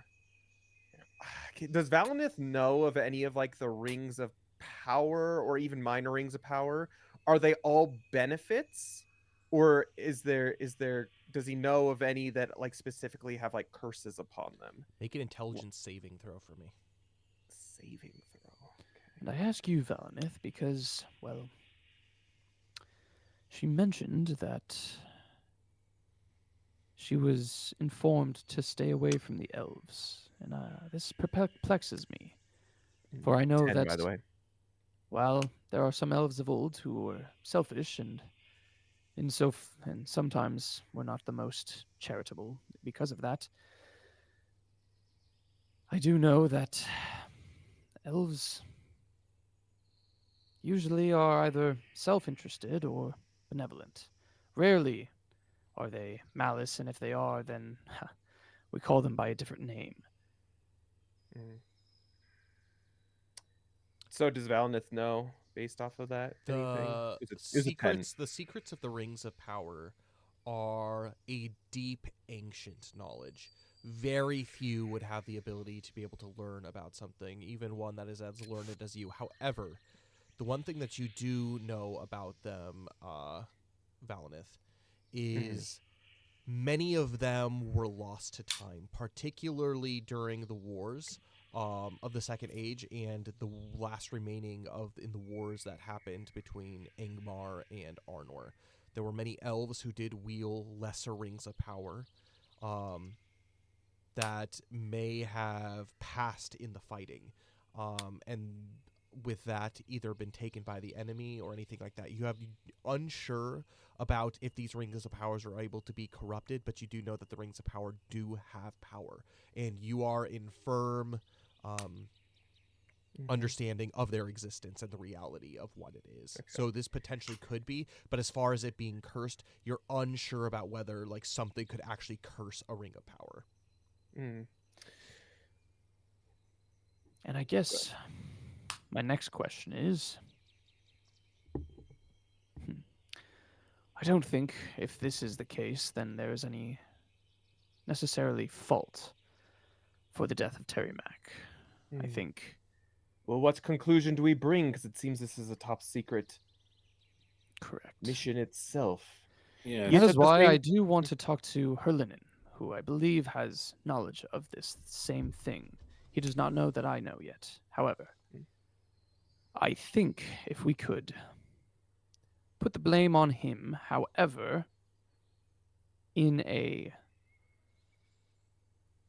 under the pretext of self-defense, claiming his innocence, but also keeping the secret of the ring. I think then we can put the matter to bed. And in some ways, it was self-defense, as she was assaulted. The only I see misdirection is the curse of the ring ending him rather than her protector, Herlinen. It is a tricky situation. What were you about to say, Theodric, on the matter? The question is, well, Syrian summed it up perfectly. How do we put this to rest and put the members of this caravan to ease without saying that, that there was a magic ring that caused Terry Mack to kill himself? It would have to be, again, discussed with Herlinen and let him know that nothing ill would come of this. In fact, it could make it come to be that he is the hero in this situation. Correct. It is. I think we pull him aside. However, I don't want to put the matter of this ring to rest. I think agree. if their path aligns with ours for a time, I think it is in our best interest to also protect her as best we can. I don't know how she came about this curse, and I don't know, and I can't pretend to know how to remove it. But I would like to help them as best as we can, without straying too far from our path. I am very concerned, though, about how fearful she was of him finding out that we knew about either the ring or the brooch. I don't think we need to let him know that we know about it. I think we simply present what we think the conclusion is, that it was self-defense, and I think knowing that he would not take any fault, or that he would not take any repercussion of that, I think he will gladly snatch up that story rather than let the truth of the ring come out. I was going to say, I think myself feigning ignorance on this matter, especially if she is worried that an elf may know. However, it does disturb me. There have been minor rings of power that have been lost to time. And if this is one of those, it's a big deal. And Yes, it can't just go disappearing out back into the ether. Whatever way comes of it, we just have to make sure that it doesn't come into the hands of something evil. That correct. is what I'm concerned about. And I think that is why we lay this matter to rest, and then, as best as we can, we journey with them I on their think it is path. something worth discussing with your kinfolk as well, Kyrian. Yes, I think so as well. Now, who should come with me to break the news to Herlinen? Well, it was Theodric and Kyrian who did the interrogation, and I'm supposed to feign ignorance on this matter. However, before we do leave, and Valnith and Caliphyr kind of want to give him the deets of everything that went down with what's You his guys name, Merchant Man. continue that conversation just a little bit. I'm gonna be right back. Okay. Yeah. So basically, just explains the situation and really tries to emphasize Kyrian. If these dwarves are going to do something soon, you need to convince them to wait till Bree at the very least. I think there are ways. He seemed receptive to forgiving the debt by the end there. However, he knows something is up, and he knows that these dwarves themselves may do something rash. And I think it's for everyone's best interest that something doesn't happen until Bree. And I think we should do our very best, at the very least, to try to convince him to go back to Dorwinian without the dwarves. Yes. And I know Theodric, us using our connections in Wilderland, I think it could prove to be useful if we can convince him of that. I know they owe the people in Wilderland, specifically you, Theodric, owe you a lot for helping defend Wilderland from what's his name? I forget his name again. Voltaire. Voltaire. And so I think this is a minor this is a minor ask if we were to send ahead knowledge and help to get him to Dorwinian without these dwarves. I think it just, again, the little favors we built along the way can prove to be useful. And I can, once we are in Bree and I have contact with some rangers, I can perchance get a escort of sorts? for him to get back to Dorwinian safely. And By then the I way, think Kyrian, he's sounds very like he's suspicious of your kind, so well. I think you would have to do a lot of convincing of him with that. However, I Sure. think if anyone could, it would be you. Thank you. I'm sorry to interrupt, but I do have to get going. No problem. worries, no I saw worries. that. Yep. Sorry. No. problem. Thanks for hanging out. Good luck at work, and we will see you in a In a bit. couple weeks. Okay. Good Yeah. luck. Thanks, Have a See good ya. one. See you then. Bye. So, I think we can set something up, but for now, I will convince the young one, Norvig, I believe his name was, to not take any rash action until Bree. Mhm. All right. So I think you and I, Oh, Valinith, Yes. Let's do it. should go confront Herlinen. Theodric, I think, is maxed out for the day. Some time passes as you continue to wander to find kind of like a natural break to be able to go. As I noted, it's very rare that you can get Herlinen and Barrelass away from each other. But there is a certain point in the travel where the caravan does stop for a little bit for everybody to take bathroom breaks. And so Herlinen, he goes off to the side of the road into the woods, and the two of you follow him. Wonderful. Valnith calls out to Herlinen. Herlinen, how are you feeling from last night, my friend? As he like holds his head and he says, "Not so loud, would ya?" As he's just like as he's like unzipping his like pants and like starts to just pee right in front of you. I will be sure to prepare a proper tincture for you to take to help with the pain.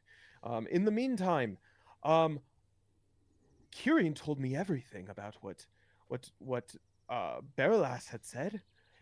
What a What hero he you stops are! you. He stops you and he says, "What did she say?" And then he hears the hero and he his eyebrows perk up a little bit. Well, it is not news to me that Terry Mack is a ornery member of our group of rangers, which I'm sorry that he forced himself or tried to force himself upon poor Baralas. And it was told to me that it was merely in self-defense of your sister that you came to her aid and you fended off her abuser and you saved her dignity and her life that night. And you wanted to keep it quiet, as well, you didn't want it to come off as a murder, but we now know, knowing all the evidence, that it was not a murder at all, but in fact you were doing your obligation as guardian of your dear sister to protect her. And so I think we can now put this matter to rest, knowing that you were the one to save her from her potential abuser. And that, though sad, and death is never a good thing, and ultimately the justice was served insofar as life was only taken in self-defense. Make a persuasion check for me. It could be with advantage. Yeah, Valinith is hamming it up. Sweet. Are you better at persuasion? I've got a +0. Okay, me too. My guy. Cool. We should have brought Kayla Yeah. Fear Yeah, instead. he's real good. So, He's got like a +4. Whopping 10. 10. Oh, okay. He looks to you and he says, "Right. Just to let you know, I didn't actually kill him, but no, you're right. You're right. I did protect her from him. Mhm. I'm unsure about who his killer is or what his killer is, but I wasn't the one to slay him, but I did stay his hand." And that is so heroic of you. As all roads lead to one point, it is odd and it is peculiar. However, based off of all the evidence we have got from the rest of the company members, he had caused quite the ruckus at the Forsaken Inn the night before, and in particular towards your beloved Baralas Well, that's herself. to put it lightly. And so no one blames the situation at hand. Again, I did not know Terry Mack, but I trust my good friend here, Kyrian, to know to know what kind of guy he was in his normal everyday life, and this seems like just desserts. So we put the matter to bed, haven't we? No more interrogations while a man is using the restroom. Oh, this isn't interrogation at all. We were just here to congratulate you for being such a good guard. And we could only hope that those in charge and those who are true escorts can be quite as daring and dashing as you, especially as an herbalist. I will have to say, I don't know if I would be able to do the same. Again, Valnith is hamming it up. Make a persuade or a performance check for me. He's hamming it. He might be overdoing it, but he's doing it. 8. 8. He looks Yeah. to you and he says, "So where does that leave us? Are you going to turn me into the Reeve of Bree, or?" No, what? not of course not. I do think the company does deserve an explanation in which we will tell them that you fended off the ranger, in which, in his drunken stupor, after being guarded by you, as you have told us, you did not kill him, the finishing blow, but perhaps as he was stumbling away after being guarded off, he tripped and fell down the well, and in falling, clumsy with his knife, slit his own throat in the process. He looks to you and he says, "It was dark, but that sounds about right."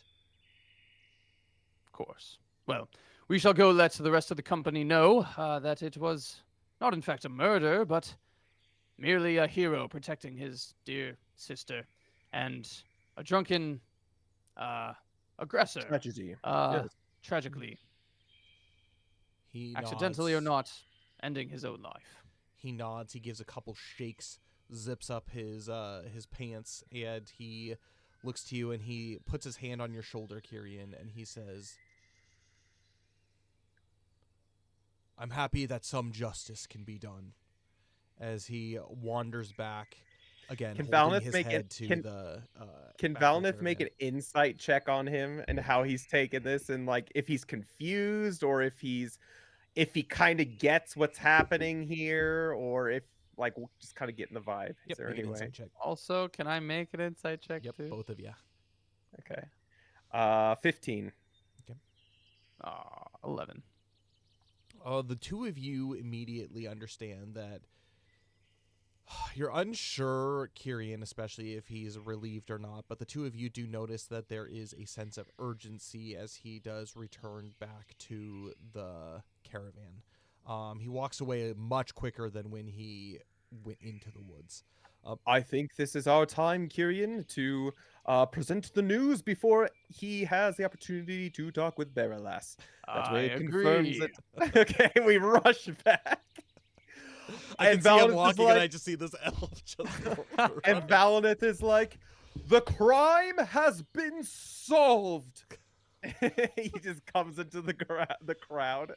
As you As do Yes. so, announces I gotta actually have the two of you make dexterity saving throws for me as Ah. you race him to get back to the caravan. 18. Okay. What did I get? 21. Nice. The two of you absolutely get back there before him. In fact, so much so that you sneak kind of back and around, like around him, so he doesn't actually notice you running by him. So like by the time he gets there, the two of you are already back at camp. Yeah. Wonderful. Yes, it was a curious case. The dark and stormy night of murder has turned into a glorious self-defense of one brother of his sister. See, we were perplexed insofar as when we saw the scene of the crime, there didn't seem to be a struggle. There were no footprints except for the victim. And when we came, it seemed as if there had been little struggle and, well, someone who fell to his death and somehow had slit his throat. Now, all of this was very peculiar, as this was not a normal sort of murder. So there was little blood, and there was little that would point to some sort of skerfuffle, as it were. So, we did our due diligence. We picked up all the pieces. We found all these bits of evidence. And the first thing that let us off was this here brooch that was found in the hand of the victim. Now, I want you all to look at this brooch. Does this look familiar to anyone? I see some nods. I see some At nods. this Yes. point, her Owen, linen, especially. at this point, her linen enters to like finds that you're already telling the company like all of this is going. Valineth, I'm gonna have you make a insight check on Baralas real quick. Okay. Ooh. Real good. 21. 21. You look at her and she like her eyes are wide with like evident like shock at everything that is happening and like unfurling at this moment, especially as Kyrian pulls out the brooch and shows it to everybody. Herlinen, he enters the fray and he looks around at everything that's going on, and he looks to Baralas and Valineth. You see that she kind of like looks and she's just like subtly being like nodding. Mhm. And he looks and he's just like, and he actually can jumps in and he says, yes, it was I who saved Baralas, my sister, from the attacks of a brigand known as Indeed. Terry Mack. And I am getting there. But first, we see this brooch, and immediately I thought, who in this company might be wearing a brooch? And I thought perhaps it was Baralas. Now, as we continued to question and we continued to gather the evidence from piece by piece, I learned from dear Owen over here as he was talking to, well, rather confessing his love quite loudly. I happened to overhear the conversation that she Owen had is just like, approached. it's not true. It's okay. Young love is a beautiful thing. So, I found that she did indeed have a brooch, and there was a tear on her left collar. This gave us Baralas as a prime suspect. However, in the back of my brain, I thought, this is odd. She doesn't seem like a killer, because as the wolves attacked us, she was not at the front lines. Rather, she was afraid and reserved. Therefore, today we were collecting alibis, and it was found that on that very night, Terry Mack had been taken with a desire for dear Baralas, and after she had tried to calm her nerves, she went back to their room only to be greeted by the aggressor, Terry Mack himself. And as he tried to force himself upon her, who was it but her dear, sweet brother, Herlinen? He forced him off of her and threw him out. And in his drunken stupor, my compatriot Terry Mack, knife in hand, tripped down the well and slipped and slit his throat, all the while falling into the water, which absorbed the blood. And therefore, I hope we didn't drink any water from that well anytime soon after that. But this is not a cause or for grief or for distrust in one another, but we shall know the honor and justice that our dear Herlinen has saved his sister from that of a brigand and a thief. And Valinith interjects and says, "Oh, what does my heart knowing that we are in the company of such valiant people, these wonderful dwarves who have protected us to their last night, and Herlinen protecting his beloved as well. Oh, it does my heart good to know that there is good in this world." Kyrian, I'm gonna have you make a performance check at advantage. Oh gosh. I believe in you. That was good. A sweet +0. Come on, advantage. Oh, sick. 19. 19. As you finish up this story, everybody, including the dwarfs, they begin to clap. Adoric walks over to Herlinen, and he puts his hand on his shoulder, and he kind of gives him kind of like one of those like rubs on the shoulder, and it was just like, I didn't know you had it in you, protecting your sister like that. And he says, I didn't know you were a fighter. It's good to know that we've had somebody of such keen heart and spirit with us on this adventure. And many people go up and they congratulate Herlinen on everything that he went through. And Adoric, he comes up to the group of you and he says, so, it looks like case closed. Indeed. We don't have to worry about a murderer being in our midst any longer. And like you can tell he's like really prodding at the like trying to like get reassurance of this. Correct. I am without a doubt convinced that there has not been a murder, but merely a misunderstanding. And with a big sigh of relief, Adoric says, well, we are a mere hour away from Combe and 3 from the crossroads. We shall be able to make, if we make good time, we shall be able to make our way to Bree come sundown.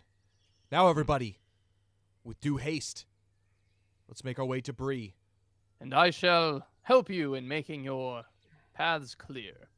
And I'll help basically find the best, quickest path to help speed things along. And also, I want to, while Herlinen is getting congratulated, I would like to catch the eyes of Baralas. Okay, make an insight And check just- for me, or a perception check. Okay, and basically 17. And basically just with a look, tell her, I know what really happened, and basically, you're welcome. She kind of looks at you and like her eyes, not dead-eyed, but she kind of like looks at you with kind of like these innocent eyes, and she doesn't like give you like any like sign or notice, but like it's different than like the avoiding of the glances that she was earlier. She does hold your gaze for a bit as you all of this is happening. Great. Yeah, that's all I got. Let's finish this out and get to Bree. And as you continue on for a little bit, I'm actually, since you are the Kyrian, Yeah. or hold on, so we got Valinith as the scout Mm-hmm. and Kyrian is the guide. Kyrian, I'm going to have you make a survival check for me, and Cool. Valinith, I'm going to have you make a perception check for me. It's 11, but do know that the peril rating is -2 because Right. we're in known lands. So Yes. 23. Cool. For perception. And as the Greenway, again, it's actually kind of a hot and muggy day today, especially as the afternoon carries on. Like, this is probably one of the hottest days of the summer thus far. And with the previous rain that there has been, like, there's just a humidity that hangs in the air. Basically, think of Florida. And it's often. just it's pretty rough. You cannot wait to get your way into Bree and to the Prancing Pony and get a cold one in you. But as you walk through Colm, you notice that the hillside all around. I'm sorry, Valnith, what was your 23. 23? You notice that the hillsides and everything have started to become more residential. For those who are unfamiliar with Colm, it is kind of the outsides of Bree, kind of like the suburbs of Bree. And so it's still considered like the Breeland, and so like there are a lot of people that live out kind of like in the hills. Think of it as like the Shire plus. So like there's like bigger folk that like live out here, and there's many homes and not quite neighborhoods and towns, but it's pretty spread out, not hobbit holes per se, but it's quite spread out and still kind of like the rolling hills and kind of peaceful nature of it. That is Valinith until you actually begin to hear something on the breeze. You hear off in the distance, help! Help! It sounds like, based off of your perception check, the voice of a small girl. Oh. So the help isn't a 10-man saying oil can. It's an Oil actual. Yeah, it's an actual voice saying help, and it sounds like it is coming towards the road. Coming towards the road. Valinith makes it so he stops and he's like, "Wait, does anyone else hear that? It sounds like a damsel, a child of sorts in distress." Do I hear it? The company stops, and after probably about a minute of listening, some of you do pick it up. Yes, Kyrian, you do hear help as the voice kind of gets louder and louder coming towards the road. You squint. It's difficult to tell because of kind of the hilly nature of the country. You can't see anybody coming towards, but you can hear somewhere in the hills this voice that does seem to be coming closer. Valinith tries to pinpoint it and says, "We need a party to go see what's happening. Heroes of justice assemble," is what he says. Who's all going? Who are your heroes of justice? I don't know, anyone who wants to join us. Yeah, I'll join. Yeah. You know what? Just Valinith and Kyrian. Keep it quick. Keep it nimble. Yep. Yeah. As the two of I will you, tell Theodric, keep an eye on the prize. Wink. and he does, and Caliphyr also says, "We'll make sure to slow down the caravan enough so you don't fall too far behind." Thank you. And the caravan keeps going, but basically, Should as we borrow? Words are hard. Should we borrow Brodrock? I don't know if Theodric would necessarily like that. I think I'm actually better on my feet than I am on a horse, okay. I've come to learn. Yes. Well, I will try to keep up.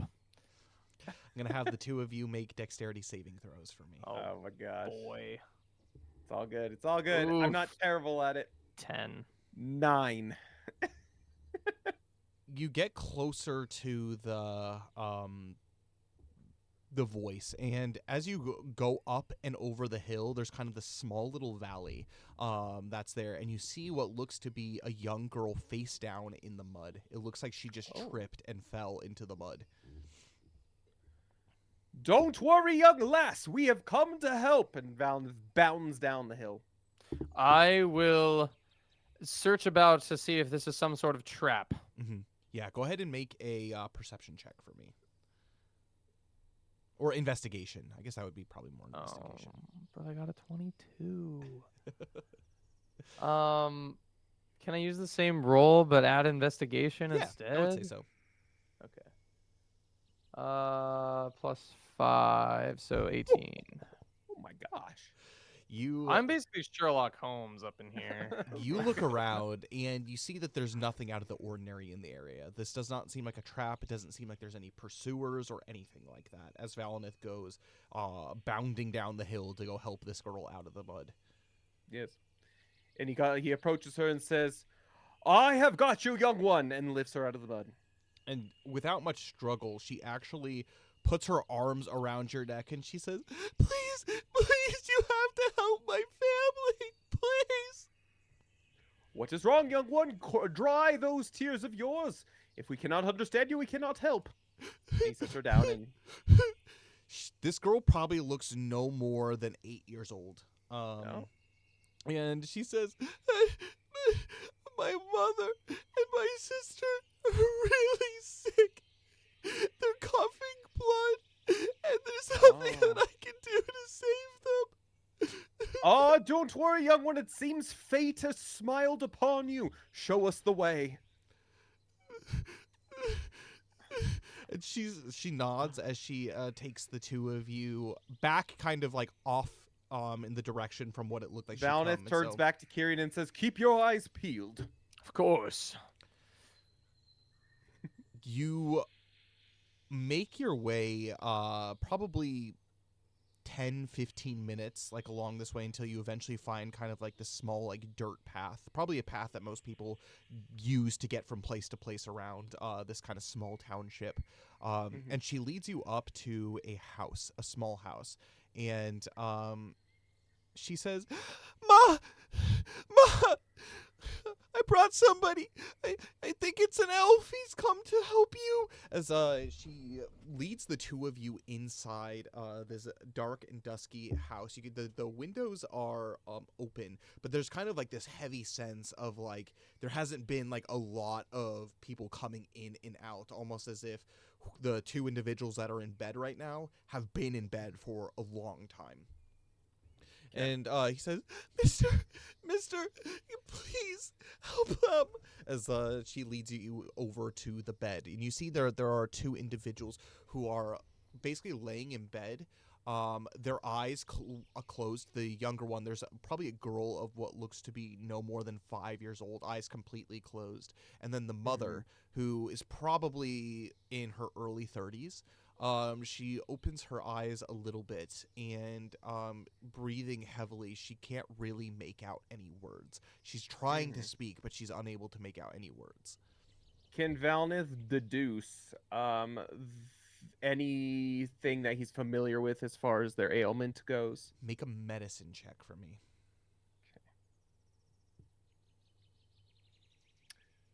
Okay. That will be a 21. 21. Also, I do need to get going here pretty soon. Okay. Yeah, no worries. No We're problem. just about to close the session out for today. As you look upon the two individuals in bed, you recognize that these two girls that are in bed are dying, and they're unlikely to recover without aid. Yeah. Can he deduce what they're dying from, whether it's illness, injury, seriously. Poisoning, perchance? It looks like an illness. It doesn't look like a poisoning. And from the looks of them, they've had it for a while. It's probably contagious what they have, as the little girl would be dead if she hadn't caught it later. Like they are like on, both of them are on like kind of like their last. Like, So it's bits. not contagious, you're saying? Potentially contagious because like the young girl probably caught it later. And their breaths are very heavy and wheezy. And as you investigate, you notice that there is a sickness that probably saw like 200 years back. There was actually kind of this plague that swept through Eriador, and many, many people died of this illness specifically. They call it Is it gray lung, and it's okay. a. Is that a corrupting illness? It is not a corrupting illness. It is just a non-magical illness, but gray lung essentially it's where the blood flow from the body, basically the lungs themselves aren't getting blood stimulus, and so basically the lungs are turning gray and dying. This is something that is very rare. Obviously, there have been very few cases in the past, but there are remedies for this. Okay. And As can you, Valinith whip anything up that he knows how to? So there are medicines that are available for such an illness, and unfortunately, you do not have any of the materials or the concoctions to be able to do something. Well, Valinith is gonna like try to think through things and he calls out to Kyrian, "Do not enter this house. This could be contagious. I think I know exactly what this may be. Young one, please stand back." And Valinith will put his hand one at a time on like kind of the upper part of their chest, kind of where their lungs are, and he's gonna breathe in deep, and he's gonna let out one of his elven healings on each of them, if he can do that. Yeah, absolutely. You begin to do this, and the first thing that you think to yourself is, you're curious whether this is going to work or not. It's kind of a long shot. Mostly, your healing is meant for mending wounds, not curing ailments. And so, you do this, and I'm going to have you make a,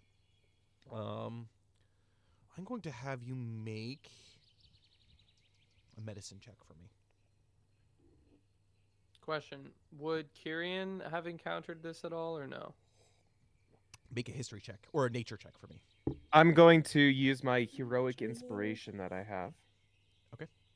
Oh, 8. Okay. It's all good. You haven't 26. Okay. You haven't noted any in the past little while, Kyrian, cases of this. It's actually been like so rare of a case that most of like the medicines used to heal this is pretty out of circulation. Just generally speaking. Valinith, as you kind of pump this healing energy into the two of them, you notice that the little girl actually opens her eyes and the mother begins to speak. You have helped ease their pain, but you have not healed them. Yeah. And Valinith says to the woman as he sees her open her eyes and says, "Ah, yes, it seems you have the gray lung." She opens her eyes and she says, "Violet, where is she? Where's my daughter?" As she like looks around, Don't worry, she is here. she's in the corner, Just and out- she's yeah. she's kind of like peeking. Well, not in the corner, but she's like peeking into the house, like looking scared at like what's happening. She is here. However, this is a contagious illness. I wouldn't get too close if I were you. Thank you. And she looks up at you and she says, "My name is Rose. And this is Daisy. I'm sorry. Who are you? Who are you?" Oh, save your breath. Save your breath. My name is Valinith, son of Morbeth. I am a traveling healer, and your daughter came upon me. I mean you no harm. If anything, I mean to treat you as best as I can. Do you have you been diagnosed with this in the past? Of this gray lung? No. My husband passed 2 years back, but he just never returned from a wood excavation trip. I started feeling sick 2 weeks back. My daughter, Daisy, 1 week ago. Well, save your breath and save this. What I have done to help you isn't enough to heal you completely. However, what I do need to know is where I can get directions to get you the proper medicine for this. Is there a apothecary anywhere nearby that I can rush off to get you what you actually need for this? I'm going to have you, Valnith, make a history check for me. Come on. Okay, good. 21. That is until you realize that something comes to mind. You do remember seeing medication for Grey Lung. Okay. You're traveling with it. I see. It's in the caravan that Herlinen and Baralas, as their medicine people. Valinith thinks to himself and says, "Hold on tight, little spider monkey." No, I'm joking. I'm joking. I think I know exactly where to get what you need. And he tells to the little girl. Who's the little girl? What's her name? The little girl's name is Violet. Violet, watch over your siblings. I'll be back in a jiff. And Valinith sprints and says, he calls back to Kyrian, "We carry the medicine on the cart." Valinith just sprints back towards the direction of the caravan. And with that, we're going to go... Kyrian will Yes, entertain the little girl while you're gone and just kind of get to know her, ask her name, and try to settle her down. Perfect. And with that, we're going to go ahead and end our session for Oh my, today. what is this way to side end quest? it. Yeah, what is this side quest? What a distraction that was. That's what I get for being Came out of perceptive. nowhere. It's true. That's what I get for being like, what is that his voice? Cole, your thoughts on today's session before you do head out? Yeah, it was good. I felt like frickin' Sherlock Holmes. Yeah, really. I actually didn't expect this session to go the way that it did, and I am really happy that it did. This is what I like to see, and see your guys' brains rolling and figuring things out and having decent rolls and things working out. It was a good time.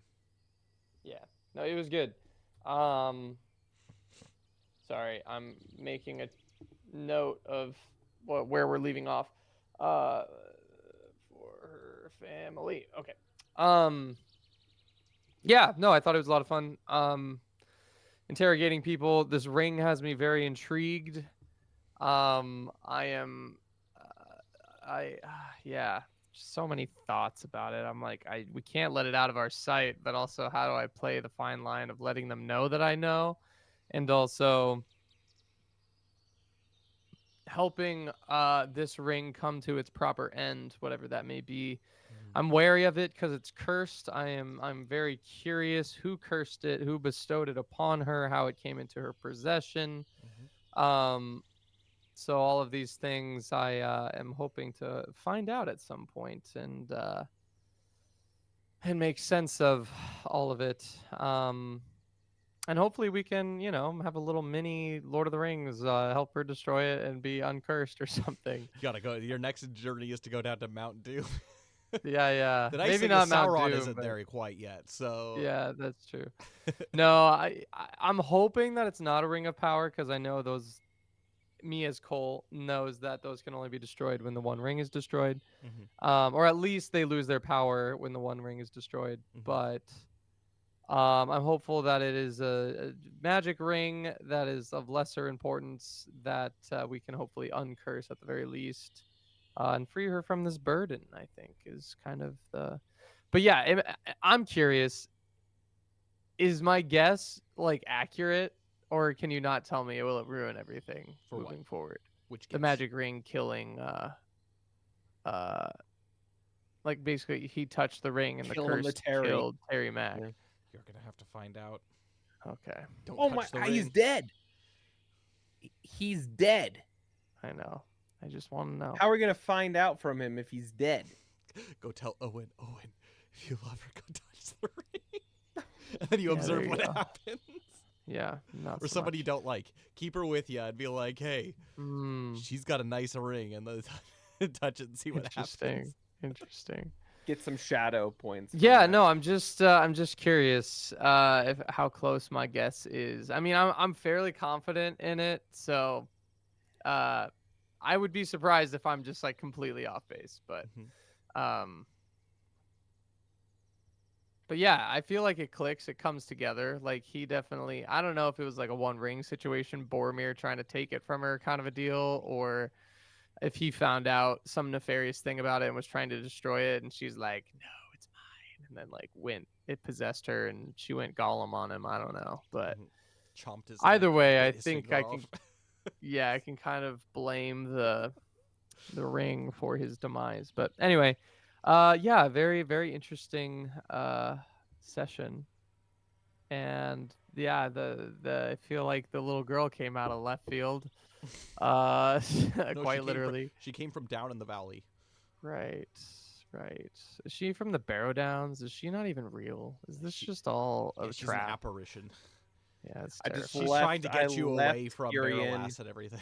Yeah, that's it. It's the ghost that's like, let them escape. Yeah. Classic. So yeah, I'm really curious where it all ends up and how this ties in with us getting to Círdan the shipwright. Yeah. So, but yeah, it was a good sesh. Thanks, bro. So yeah, so If you do have to go, absolutely feel do. free to peace out. But thank you so much. It was great. It was Of a good course. time. Our next session is going to be in 2 weeks, and so Oh, we are doing the 5th Tuesday? I guess 3 weeks. Okay. 3 weeks. Yeah, because this 3 month weeks. was the first. The first was Tuesday, right? Yeah. So the there's 6th. 5 Yeah, the 6th. Tuesdays. So it'll Okay. be the So in May. 6th in your guys' time of May, the 7th for those in the east or west. Great. So or east. Cool. Cool. All right, thanks, bro. See you guys. See ya. Very cool. Dane, your thoughts? Yeah, it was a lot of good. I think it was like, again, as you had mentioned in previous sessions, I think we've done a pretty good job really sussing things out, because I think the conclusion we came to today was a very it all fit together. It wasn't out of left field. Like, we really came to the actual official conclusion because of all the hard work we put into it. It wasn't just like a shot in the dark, which is nice. It was also really nice being able to discuss other plans other than just that, including like with the dwarves and potentially getting everyone into a safe place and no treachery happening as far as backstabbing or anything. So it should be interesting, though, as Cole had mentioned. That last little thing, Valnith is just going to go and take the medicine, by the way. He is not gonna just bargain for now. He'll have to figure out some way to pay him back, because I'm sure it's real expensive. But Jump into the back of the cart and go through. grab it. Yeah, literally, that's what he's gonna do. There's no time to waste. He'll probably call back to them and be like, "Pay the man," because he doesn't have the funds to be able to do so. No, he unfortunately may have to go sell his wares and then repay. What's his bucket? Unfortunately, so it is what it is. But that is Valinith. He is there to help if he can. Mhm. So. Yeah. So I mean, it was good. It was definitely like a lot of really deducing and really good conversation. I think we all added some really good stuff. Even Caliphyr. I think Caliphyr added a lot of really good insight into the situations. Yeah, I Cracked think me I up think when that's. Cole went all Sherlock Holmes at the end there. yeah. Oh Yeah, yeah. that was really funny. I was just laughing. Yeah, there's Anyways, a fine continue. balance when you're a DMPC about like playing where it's like you could be assisting without being too much. Obviously, like I know like the results of like everything and like what's going on with everything. And so like asking pointed questions that are useful but aren't railroading. And so I tried, but It was good. Yeah, it was good. yeah, He added a lot, I think, and again, it's sad because he's the most charismatic character out of all of us. yeah, he's quite charisma based, that's for sure. Yeah. So, yeah, no, but it was good. I had a really good time, and I mean, again, always these sessions, just hanging out and playing some D&D in the world of Lord of the Rings. I mean, I fanboy every time we do it. but also just in general, it's a really interesting and fun adventure to be playing in the world of Middle Earth. And Right. love the characters. I love every single person in the party. And I think we're a really well balanced party. And I think we do a really good job in this campaign playing off our strengths. And I think today was very evident in that as well. So 100%. I completely agree. those are my thoughts, though. How about you? Yeah, it was a good session. Like I had mentioned previously, I didn't expect it to go the direction that it is, but I really like, especially when you're kind of doing kind of like these sleuthing investigation sessions, like you said, there was no wasted, like all of the things that you did up until this point kind of culminated and came into fruition. Maybe not in like its complete final sense, but like to the point where like you're able to actually now have an idea generally of what's going on. And so like I liked seeing kind of like the discussion and kind of debate over like your thoughts on the matter, like within the party, going and doing like the final investigations to get things to work. And then also roles happen to be in your guys' favor to get to a point where like that information was able to be uncovered at this point. And so yeah, I don't know, like it always like I'm always curious going into each session, like how you guys are going to deal with the information and like what you're gonna do next. And it makes it fun for me, even knowing the results of like everything that's happening, like seeing how you're uncovering the secrets one way or another. Yeah. So yeah, it's a good time. I'm really enjoying this adventure, and we'll see what happens with in 3 weeks, I guess, our next Adventures of Middle Earth session on what that's all going to entail. But for now, I think there's a lot to think about, a lot to go on, and yeah, seeing how the adventure progresses. It's funny, like how Cole mentioned, it's like, what does all this have to do with Cure Down the Ship? And it's like, it seems like so far away. You know, there's a lot of events and stuff that have happened between literally Weathertop and like Bree, where you guys like are just about to go, that it's just like, what does this have anything to do with like Círdan? So I kind of understand and get that. So there's a lot in the middle there. That's Eriador's a big place. A lot going on. from one place to the other. exactly. But yeah, it was a really good session. I'm looking forward to in 3 weeks coming back and playing again. So any announcements, Dane? Before we yeah, I mean, just a couple. We did mention at the very beginning we only have one more stream left this week. Kyle, are you also taking Sunday off? I'm assuming, or are you going to continue to do it? It's Easter. Well, it's going to be Monday for me. Oh, okay, so Yeah, you're still streaming. Yeah, okay. I'm still streaming. So it's Monday, so it will be Easter when I'm streaming. So I'm expecting a small stream, but I will absolutely stream. Cool.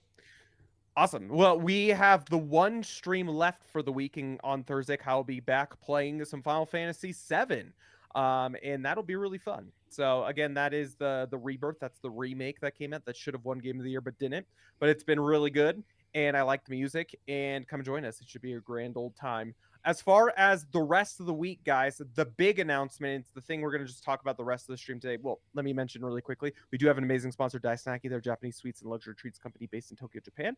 Free international shipping, and they're awesome. Go buy from them. If you do decide to buy from them, make sure to mention that Forge sent you. When we hit a referral limit, then we are able to give away boxes for free. We've already given 2 away to amazing community members, so let's keep it up and keep giving boxes away for free. So that's Daisaki, our I'm trying to type it in as I talk.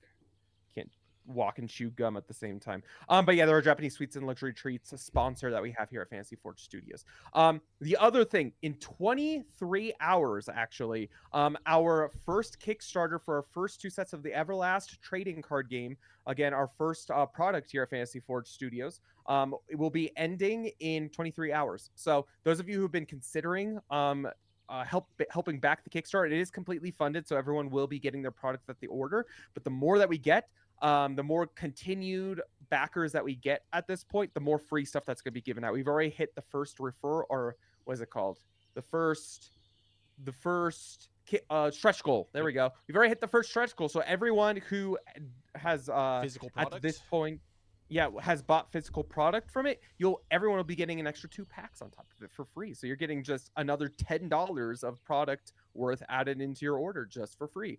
But everything's 30% off of the MSRP, so it's the cheapest you'll ever be able to get anything. Booster boxes will MSRP for 115, while you be able to get them for $80 on the Kickstarter. And then the EX Battle Decks, which is what we've been doing the events throughout Colorado. We've been testing, we've been playing, and we've been teaching a bunch of people how to play the game. We've been using those. Those are each MSRP for $35, and we will be they'll be available for $25 on the website, or not the website, the Kickstarter. So again, there's only 23 hours to get that. So if you've been thinking about it, there's no time like the present to go and help us back that. We will, if you do decide to back the Kickstarter, we will be getting everything prepared and shipped out by June, early July, and it'll all be first edition product. And again, a bunch of free stuff added on top of it, including exclusive promo cards.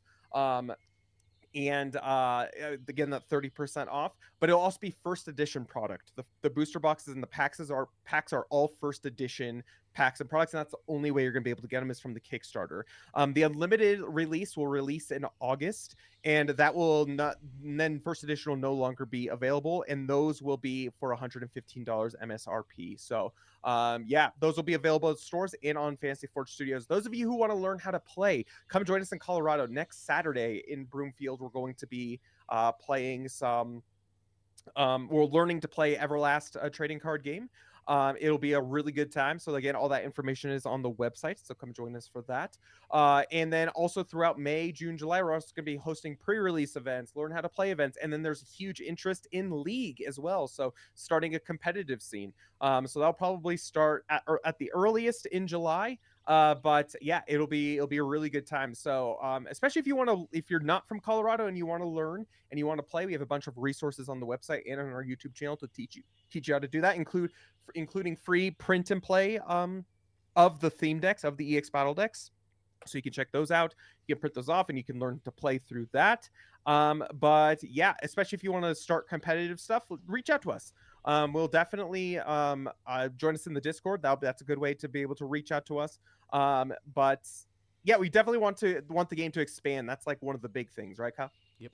And like one of the things we're really trying to push is it's not so much the money that we're funded, so like that's very helpful. That means that like this game is coming out to the public, which is awesome. So thank you for everybody who have donated their money. But our goal is to get this into as many hands as possible so people can learn to play an amazing game. As Dane had mentioned at the start of the stream, all the events that we've been doing, there has been a lot of excitement around the actual playing of the game, and that it's really fun. Like it's definitely a TCG where you have like TCG elements, but it has a lot of strategy to it. Like you have your own little battlefield that you move your creatures and stuff around. You have like gear that you can attach to your creatures, like attacking life points and like all that kind of stuff. Like there's so many aspects to the game that make it feel very well-rounded and very fun to play. But like our goal here is it's not Everlast, for those at Fantasy Forge Studios, you guys know the IP, but broadly speaking, it's not a known IP.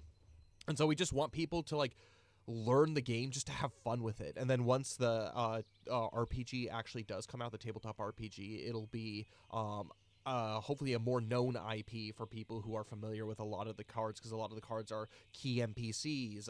For example, in the Heroes of the West set, you have like the player adventurer cards that they're based off of like the classes, the first classes that are going to be in the game, whether it's like the Knight, the Oblate, the Ranger, Bard, Scholar, and Assassin. And then like all of their like promotion kind of versions of them. And so there's so much that is part of the RPG that you guys have been a part of for 50 something sessions for the past few years that you guys have seen in the streamed version of the Adventures of Eklos Eos. And then also, if you do back the Kickstarter, you can actually receive signed Eklos Eos cards for those that you do know. But again, it's an IP that we're hoping to get people to know more, and so the more hands we can get the game in, the better. And so again, it's not about the money, but it's about, and that's why like if people aren't willing to spend the money, send them towards our website so they can do the free print and play, so they can learn the mechanics of the game and all that kind of stuff, so they can feel confident in buying what they want to buy eventually when it does come out, hopefully within this next 24 hours if they are able to do so. so, or when the first edition set comes out. We are also in production of the next sets as well, and so it is a game that is going to continue. It's not just kind of like a one and done print release and then that's it. There's going to be other future sets that we're going to be making to add to the collection, to add more deck building possibilities, and also, if you're into the collecting purposes, to add more to your collection. Something to look forward to and get excited for. And I'm very excited for like the next sets. Like these first two sets were good, but this next set is chef's kiss. Exactly. So yeah, I mean, it's definitely, especially with 23 hours left, this is the cheapest you're ever going to be able to get it. So if you have been considering getting it and you're kind of on the fence about it, it's like you got 23 hours to make your decision. It ends at tomorrow, Wednesday, April 16th. Sorry, yeah, April 16th at like 7:40 p.m. I believe. But just to be safe, I'm going to say 7 p.m.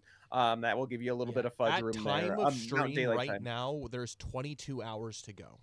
And so we are in the final day of it. So make sure, right now in Colorado time, it's 8:54. So that's about right. It's like 7 p.m. Mountain time. So consider doing it. It's definitely going to be we're really trying to spread it, and it's a really fun game. Again, we've had tons of people play it and tons of people learn how to play it, and we've gotten nothing but positive responses from it. So we're really hoping to grow it. So consider it, definitely, and consider it, and maybe it'd be a wonderful gift to give to those TCG lovers in your life, or just fantasy lovers in your life. So absolutely, that's it. Sweet. Nothing else on my end.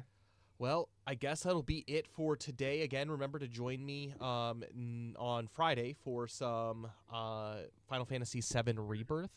And until then, may the road go ever onward and onward. And I will see you guys in like 48 hours for that. God bless you all. Pray for me. I'm praying for you. Make sure you pray for each other.